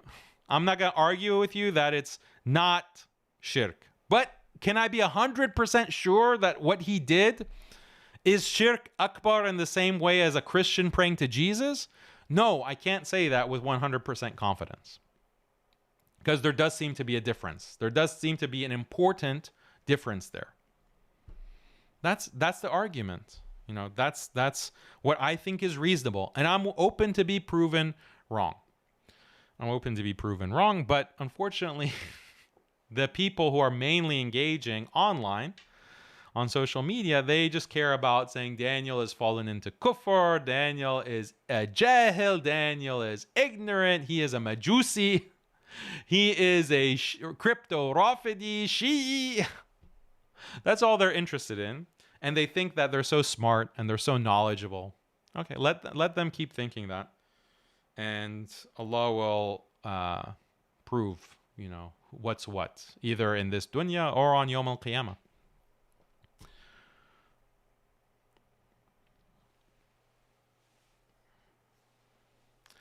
Okay, what else did I want to cover before we end this live stream? There's also an important quote from Imam Ahmad, from Ibn Taymiyyah, that we should also look at, because this will shock you. This quote from Imam Ibn Taymiyyah.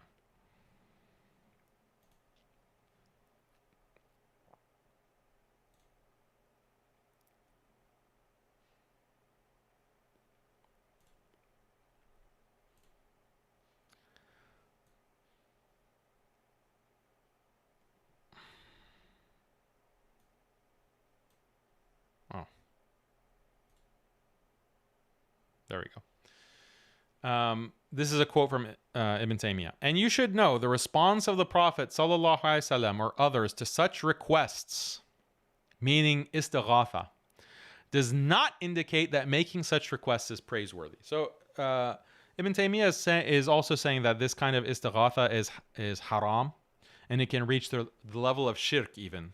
Okay, so that's Ibn Taymiyyah's position, and that's not the majority position among Sunni scholars historically.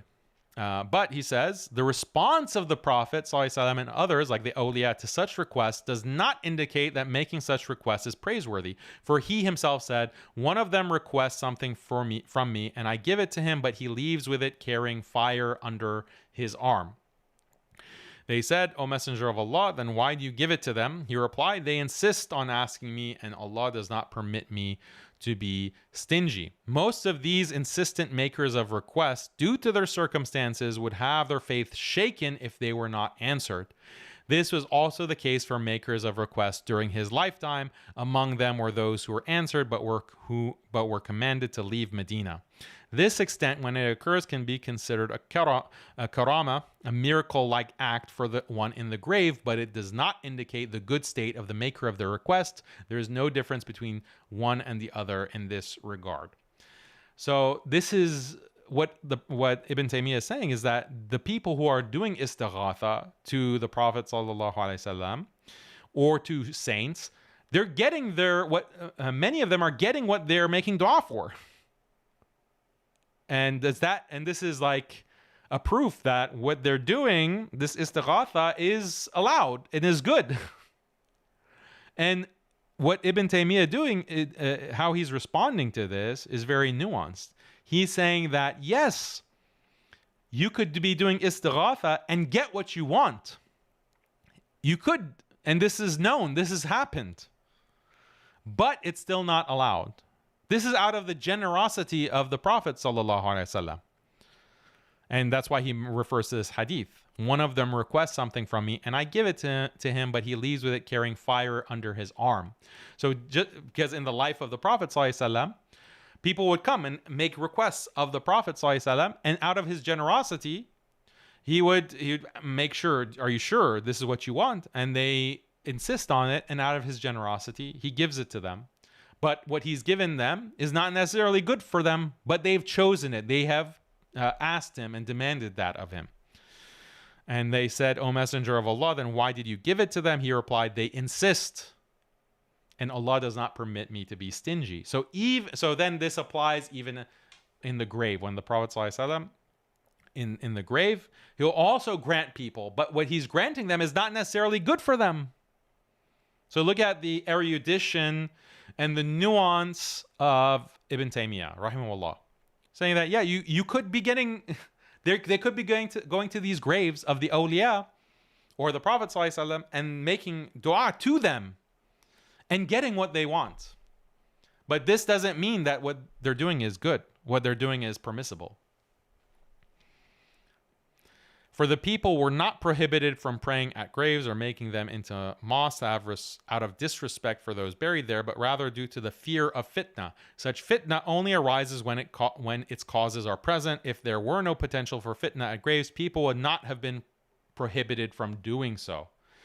So this is another interesting thing, because he's not saying that it's necessarily because of the act of asking that's the problem. The problem is because this causes chaos, it causes fitna, it causes confusion.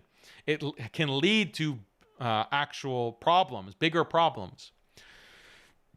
Similarly, the karama and extraordinary occurrences reported at the graves of prophets and righteous individuals, such as the descent of light and angels, the avoidance of graves by devils and wild animals, the repelling of fire from the graves and those nearby, the intercession of some for their neighbors among the dead, the preference for burial near certain individuals, the feelings of tranquility and peace experienced there, or the punishment inflicted on those who disrespect them. This kind of phenomenon is real and not the subject under discussion here. So this makes Ibn Taymiyyah sound like a Sufi. He's talking about all of these things are happening around graves. Potentially. There is barakah, there is miraculous things happening. Okay? This is real. This stuff is real, but we're not talking about that right now. We're not talking about that now. What exists in the graves of the prophets and the righteous of God's karama and mercy and what they have of sanctity and karama from Allah far surpasses what most people imagine. You can't even imagine what the miraculous things that happen at these graves. You can't even imagine. However, this is not the place to elaborate on that. Okay, so let me paste the Arabic on the slide so you can go and look it up and don't think that I'm making stuff up. This is from one of his books. Let me get the Arabic. Hold on. So people who want to fact check can go look it up and see if what I'm saying is real or not. I have so many windows up that I can't. Okay.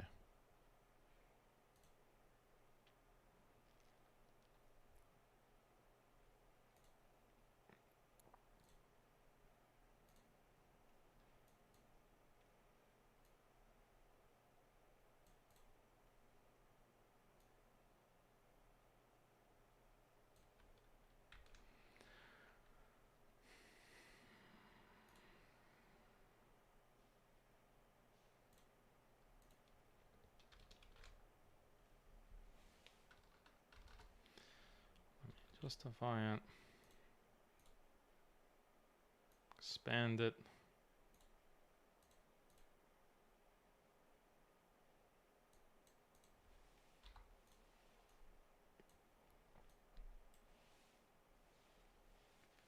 So you can read this. And you can Google it and fact check it. Make sure my translation is correct.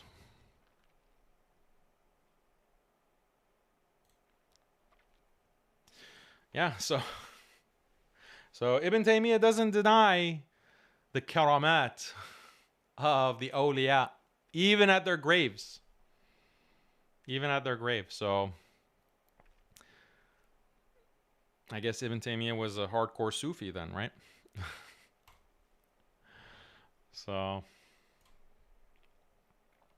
But again, I'm not denying. He says it's haram, and in certain cases it is shirk. Right? But this is another thing that distinguishes Ibn Taymiyyah from Ibn Abdul Wahhab and his followers. Ibn Taymiyyah did not do this kind of takfir. He didn't do takfir of those in his time who were defending Istighatha. He didn't do this kind of takfir on them and their followers. So that's a big difference between these people who claim that they're following Ibn Taymiyyah. Not really. Not really. Okay, so just to summarize, like this is like a summary. So those who say that, no, Daniel, it is always major shirk. It is always major shirk. The question, is it major shirk like when a pagan prays to Brahma or Lat or Uzza? Did Imam Ahmad commit shirk of this type? That's one question. What about the Christian convert example? Answer that. And what about Ibn Taymiyyah's view? What about what Ibn Taymiyyah has said? Answer these kinds of questions. They won't be able to. They won't be able to give you clear-cut answers because this is not part of their script. This is not part of the script that they memorized and regurgitated, and that's why they kept contradicting themselves. They kept tripping up on themselves. They can't get a straight story. They can't keep their story straight. That's the problem. And so I meme them. I meme them nonstop. That's what you got to do with these people.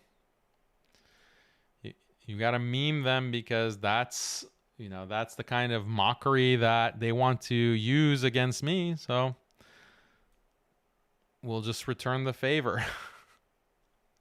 You're a kafir unless you pass this AQIDA test from google.com. And meanwhile, he's wearing a shirt, I love Shakira, Riyadh 2022.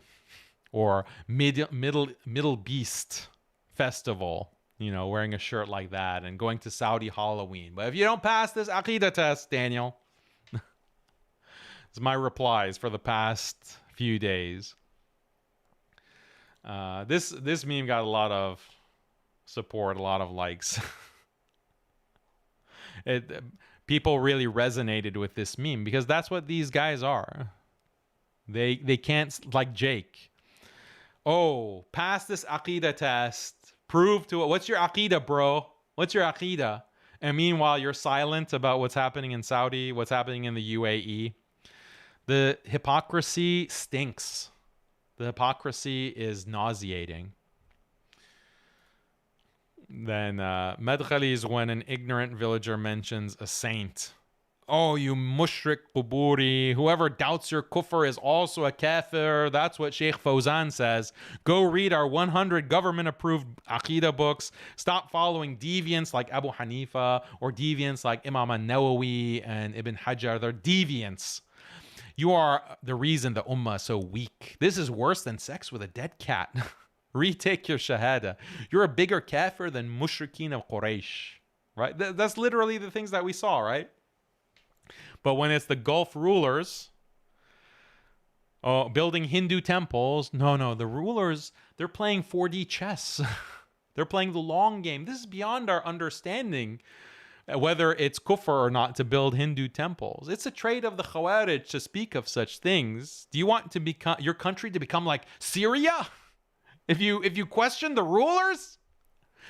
Brothers, be aware of those who wish to turn you against your rulers. Sometimes silence is the best weapon. We must focus on our own sins. This wouldn't happen if everyone had the correct aqidah. Yeah, so just imagine Jake's face right here. So this is their double standard and their hypocrisy. And it's also when it comes to, it's not just for their rulers, it's also for all of these other Sunni imams. All these other Sunni imams of history also, they suddenly are quiet. Salafi sectarians, when they're Aqidah checking you, Aqidah is the most important thing. But when you ask about the Gulf rulers building Hindu temples, oh, don't ask me. Poor little me, I don't know. It's not relevant. Stop changing the subject. And my position is consistent because I have a consistent principle of takfir. when it comes to udhr, when there is a legitimate excuse that can be used, you use it. So I don't have to takfir these rulers. I think that there could be possible excuses. There could be ta'wil.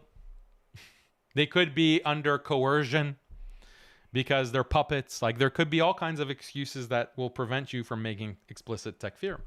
And that's the same position that I had with not only these Sunni, quote-unquote Sunni, they're deviants obviously, but these Sunni deviant rulers, the same that I have with the Shia deviant rulers. So they're demanding, people like Jake were demanding, make takfir of Khomeini. Tell us that Khomeini is a kafir. And in the debate, they kept pressing it. And I said, look, my fiqh of takfir that I follow is that there is potential for excuse. And yeah, no doubt what Khomeini has been attributed to him in some of these books. Yeah, it's deviant. It's deviant. But it doesn't really reach the level of outright kufr. And even if it did, even assuming that it did, well, there are different excuses that he has that prevent us from making takfir of him. And the same is the case when it comes to these deviant Sunni leaders or rulers. I'm 100% consistent. I'm fully consistent. But someone like Jake Brancatella, he says, make takfir of Khomeini. Okay, well then, for what? For this that you consider to be kufr? Well, what about building Hindu temples and launching an Abrahamic religion? Is that kufr and shirk? Make takfir of MBZ. Make takfir of MBS. Go ahead. Go ahead, Jake. If you're such an Aqidah warrior, prove us wrong. Prove to us that you're not a Madkhali bootlicker. Go ahead and takfir MBZ and MBS. If you're consistent, you brought this upon yourself because you demanded that I make takfir of Khomeini. You demanded that. He's a ruler. He was a ruler.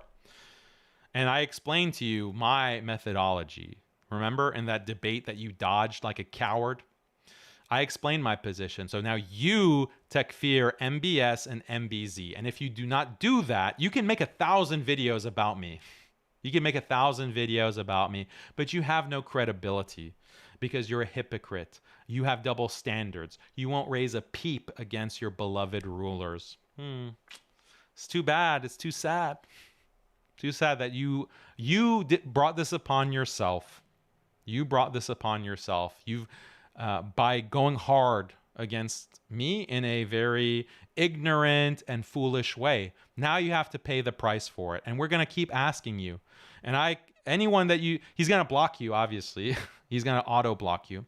But if you see Jake running his mouth on his channel or on Twitter, you ask him, what about the AQIDA when it comes to these rulers? What about the AQIDA that comes to these rulers who are building Hindu temples and promoting this kind of shirk and the Abrahamic religion? Do you takfir them like you asked or you demanded Daniel make takfir of Khomeini? Do you do that? Be consistent, coward. Be consistent. Or are you worried about your income? Remember the accusation that he put on me that Daniel just cares about his income? We can turn that back on you, Jake. Are you worried about your income? Go ahead and takfir these rulers. And then while you're at it, takfir Imam al-Nawawi, takfir Imam al-Ghazali, takfir Imam al-Razi, takfir Bayhaqi, takfir all of them. Go ahead.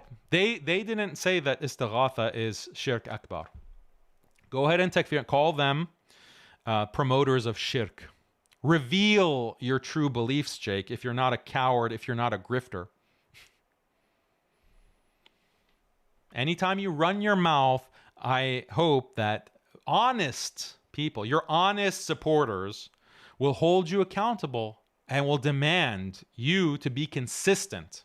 Since you care so much about Aqidah, you've dug this hole for yourself, and now you're going to get buried in it. So make 1,000 videos about me. Dedicate your entire channel and all your research to refuting Daniel and proving that I'm wrong and that I'm a deviant. But I'm just going to laugh because you have these kinds of criticisms for other people, but you ignore the huge log that's in your own eye.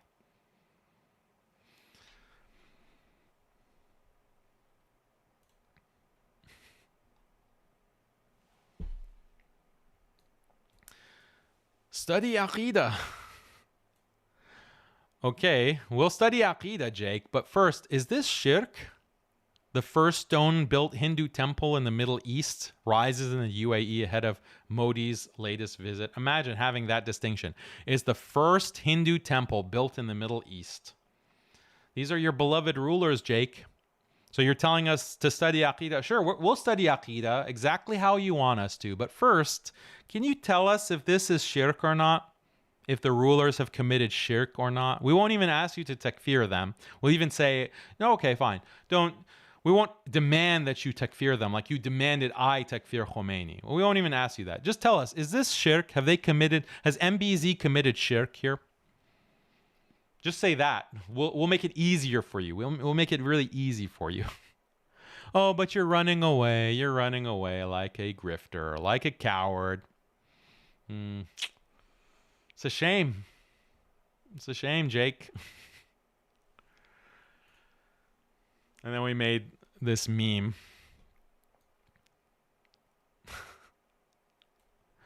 Jake's channel. Andrew Tate hasn't studied Kitab at-Tawheed. Why Andrew Tate's donations to Palestinians, it's all useless because he hasn't studied. He doesn't have the right Aqidah, bro. Andrew Tate doesn't have the right Aqidah. Don't you know Andrew Tate is a kafir? Kafir mushrik. He doesn't affirm, Norman Finkelstein doesn't affirm that Allah is above the throne. He doesn't do ithbat. Norman Finkelstein does tafweed. Therefore, he's a deviant. Let's Aqidah check Norman Finkelstein. How Norman Finkelstein is deceiving Salafis. If you like Norman Finkelstein and you appreciate what he's doing for Palestine, what he's doing to debate these Zionists, you're mistaken. You're being misled because he doesn't actually have the right understanding of istawa al arsh. And when I posted this meme, there were a lot of people who were like, "Oh my God, why is Jake doing this?" Like, chill, people. It's a joke. It's a meme, but they believe it. They think this is real because it's pretty close to what he actually does. His whole channel is basically this. Jake Shields. Jake Shields, someone he racks up billions of views, exposing Zionists, attacking Zionism, attacking Israel, bringing to light, all of these issues, supporting Muslims. And he's been doing it for a whole year, more than a year, since October 7th. And then Jake has a refutation of Jake Shields. He believes that the Ash'aris are Sunnis.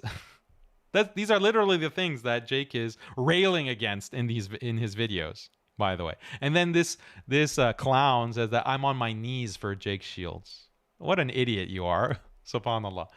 Then the Iranian Madkhali, Yahya Sinwar. Yahya Sinwar praises Shia kufr. That's what he said about me, right? That's what Jake accuses me. Daniel defends Shia kufr.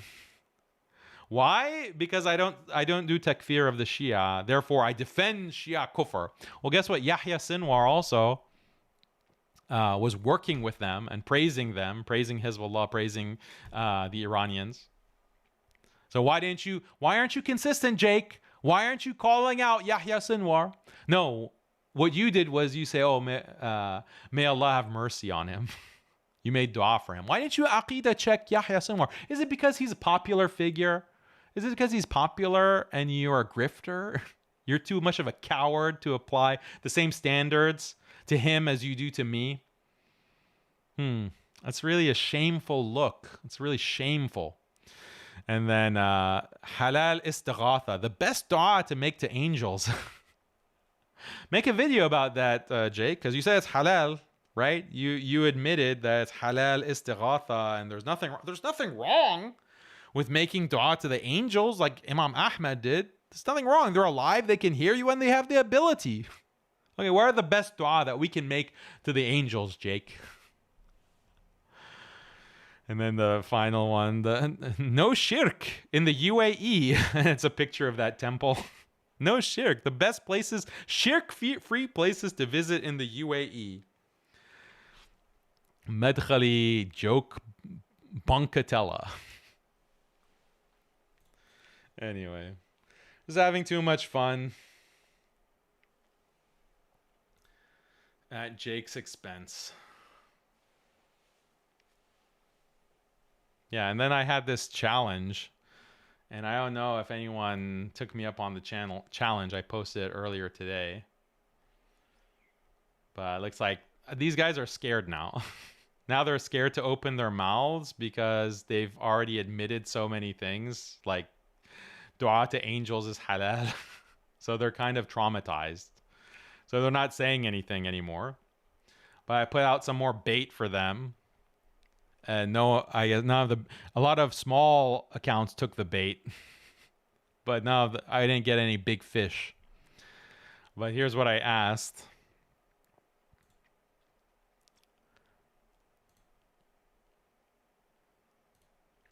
Many Salafis secretly believe that the dead answer requests made through Istighatha, but hide this from the masses. Although there's much good in the Salafi movement, some in this movement are ignorant sectarians who hide their true views from the masses, whether it's with respect to government, Allah's sifat, or Istighatha. Over the past few days, I've addressed the matter of Istighatha, and doing so, I've publicly exposed the fact that these sectarians secretly believe that it's not shirk, or even perfectly permissible to call out to angels and jinn with requests. Now I'll expose an additional secret. These sectarians secretly believe that the Prophet ﷺ and the pious actually have the power to answer requests made through Istighatha, and that they do so as karama from Allah. And they secondly believe that the Prophet ﷺ and the pious awliya sometimes actually exercise this power and respond to requests made through Istighatha. The sectarians do not consider these views to be kufr or deviance, rather they consider them to be truths that all Muslims should accept. But they hide their views. If you think that I'm exaggerating, then ask any of these ignorant sectarians from amongst the Salafis to denounce these opinions and call the one who holds them a kafir or a deviant. No quote-unquote Salafi will ever accept this challenge. So this was bait. Why? Because I had that Ibn Taymiyyah quote ready. I had the Ibn Taymiyyah quote ready where Ibn Taymiyyah says that, yeah, the Prophet ﷺ and the awliya, they actually can answer the dua. And there are these karamat that come from the graves that we just read. So I wanted them to say, Daniel, you know, this obviously, if you have this belief, this is kufr, this is shirk. And a lot of them did in the replies. So you are straight up advocating for shirk right now. You have gone too far to satisfy your ego and stubbornness. This is, so I'm like goading them on. This is not what I believe. This is what your AQIDA bros secretly believe. So, okay, was Ibn Taymiyyah advocating for shirk? Was Ibn Taymiyyah, Barbary warrior, was Ibn Taymiyyah advocating shirk? Because that's exactly what he said. DH, please stick to debating non-Muslims. This is embarrassing. Literally no Salafi believes this. You're such a fool for allowing yourself to type this. Yeah, no Salafi. I guess Ibn Taymiyyah wasn't a Salafi. And then he cites, he's giving this video of Sheikh Asim saying that making dua to jinn and angels is clear-cut shirk, which contradicts what your other buddies were saying yesterday or the day before. First of all, this is not what Joke and proving something and others said 2 days ago. They said praying to angels and jinn is halal istighatha. Second, if Sheikh Asim is fine, is fine with accusing Imam Ahmed of committing shirk, so be it. That's a tough pill for most Muslims to swallow.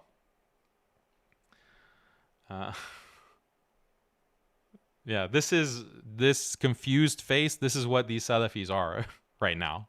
They have no clue how to answer. Like, they've just been so traumatized. They don't want to say anything.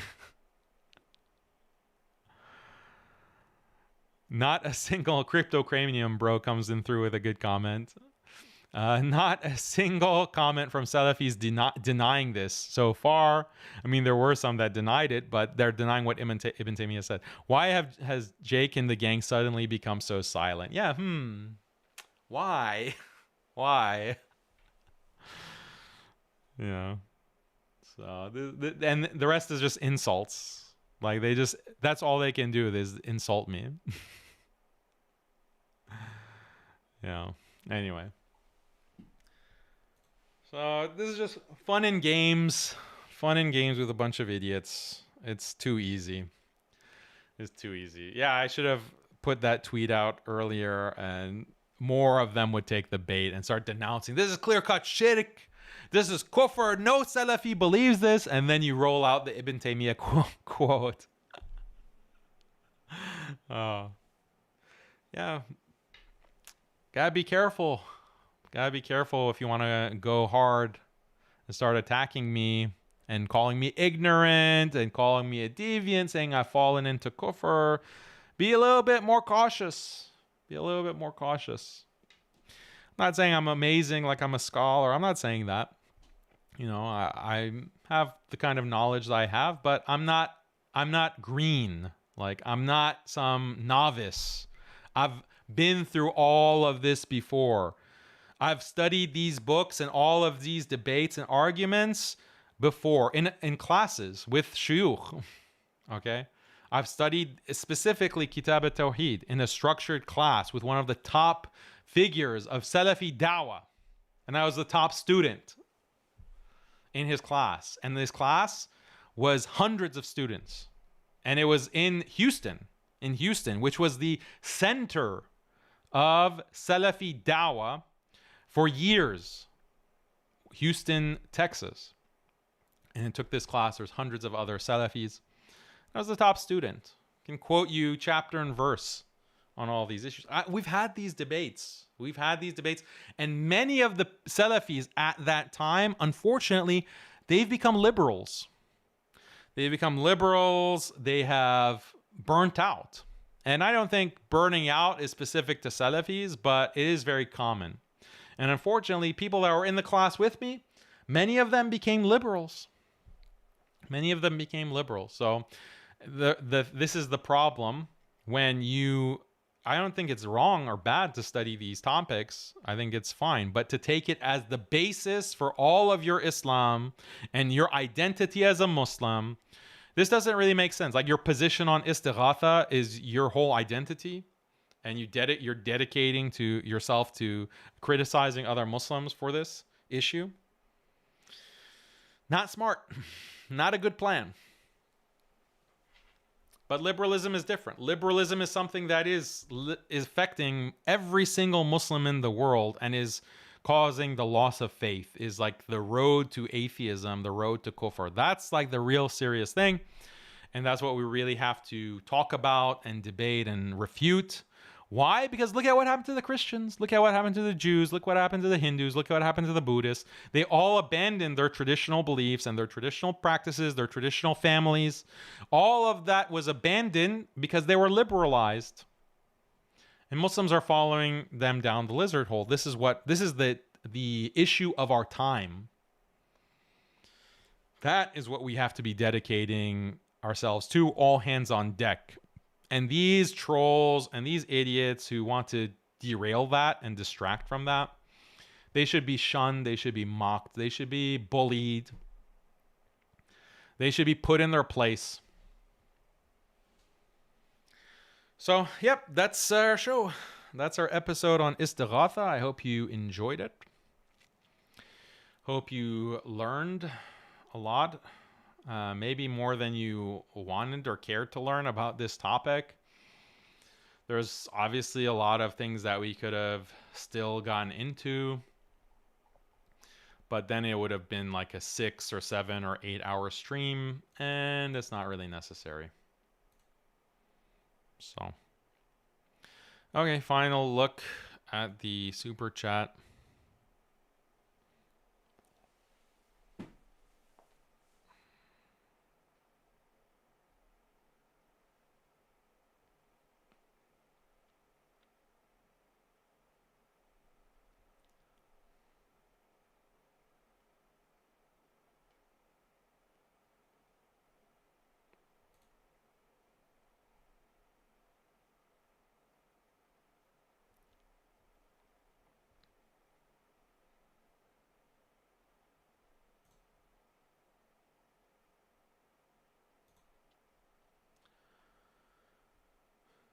Okay, let's see.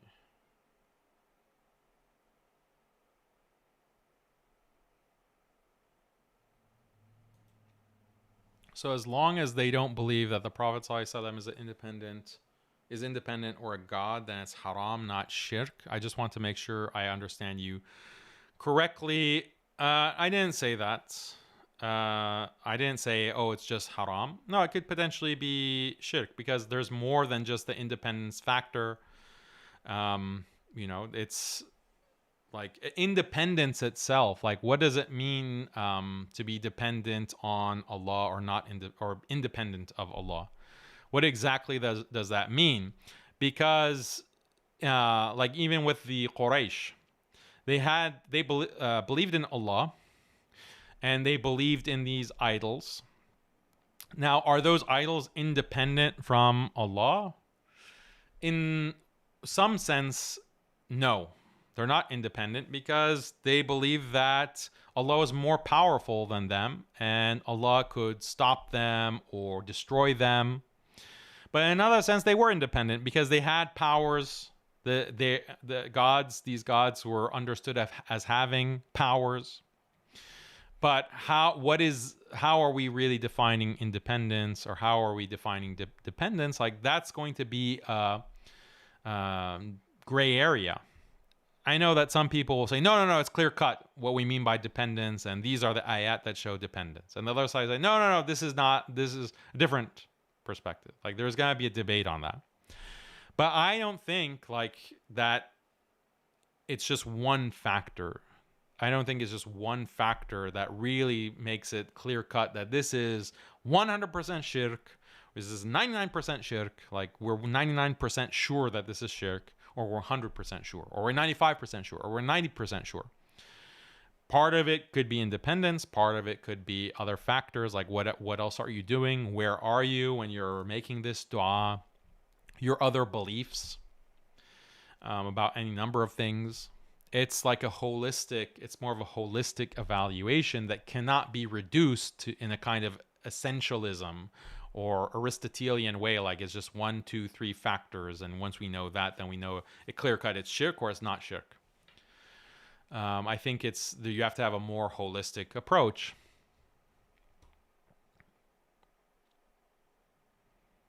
Okay. Any other comments before I log off?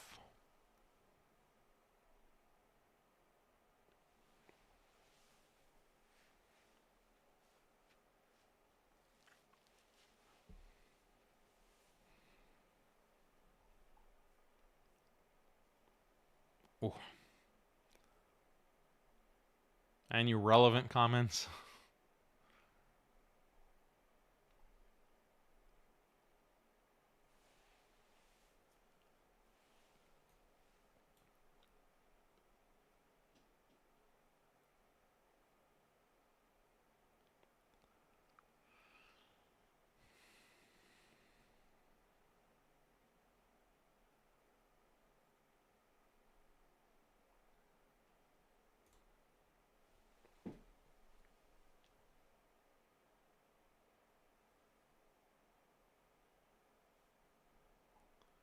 Okay.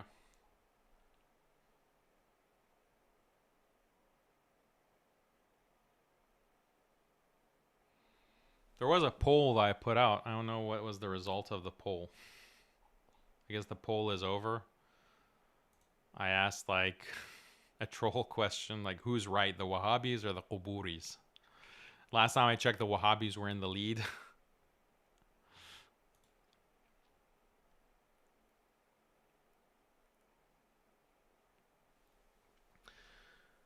Okay, appreciate it, Dr. Sebastian. That's very nice of you. Hope you're doing well as well.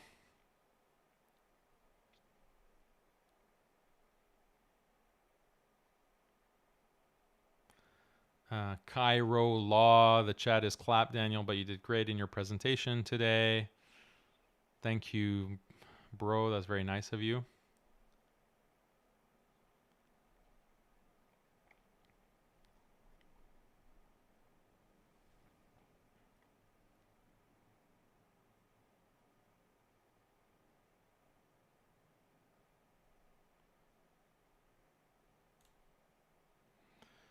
Question here.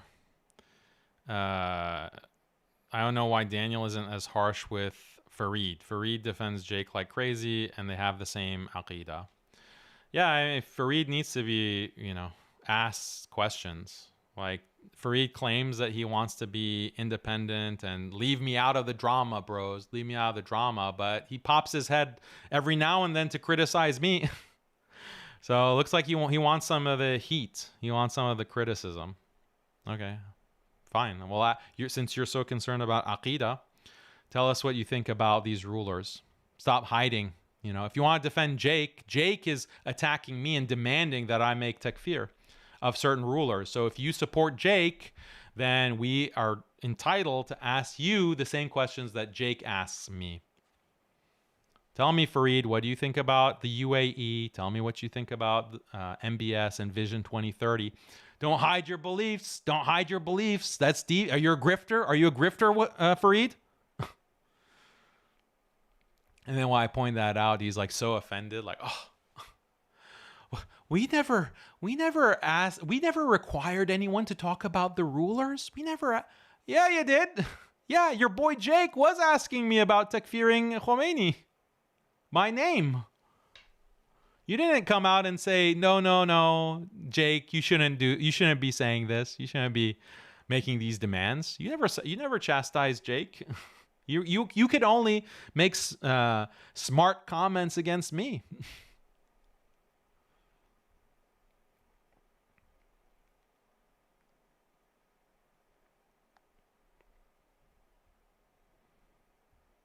So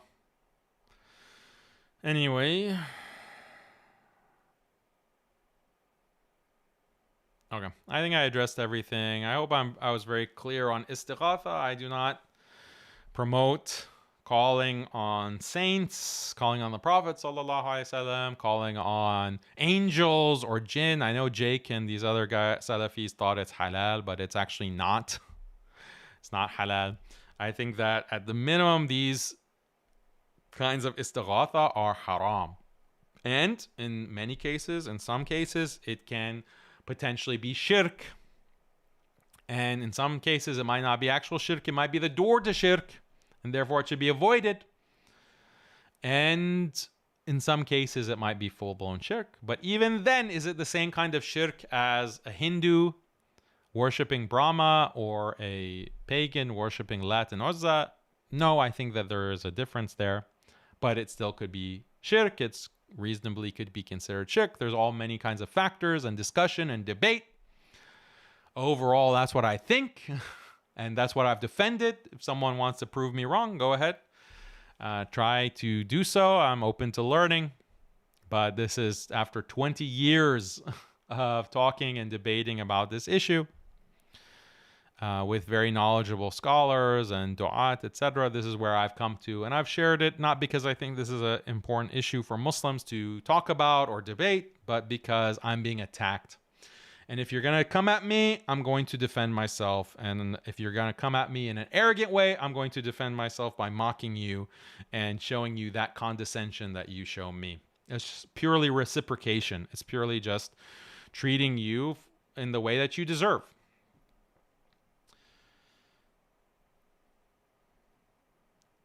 Okay, guys. Appreciate everyone who contributed super chats. Appreciate everyone who participated in the chat. Comment in the comments below. Don't forget to subscribe to the newsletter and like the video, subscribe to the channel, and inshallah we will see you on the next Haqiqat show. I'm not sure exactly the topic. I'm probably going to follow more of the developments in Syria, or there might be some other issue that we talk about, inshallah. But we are going to end today, and we'll catch you on the next one bi'idhnillah. So, assalamu alaikum wa rahmatullahi wa barakatuh.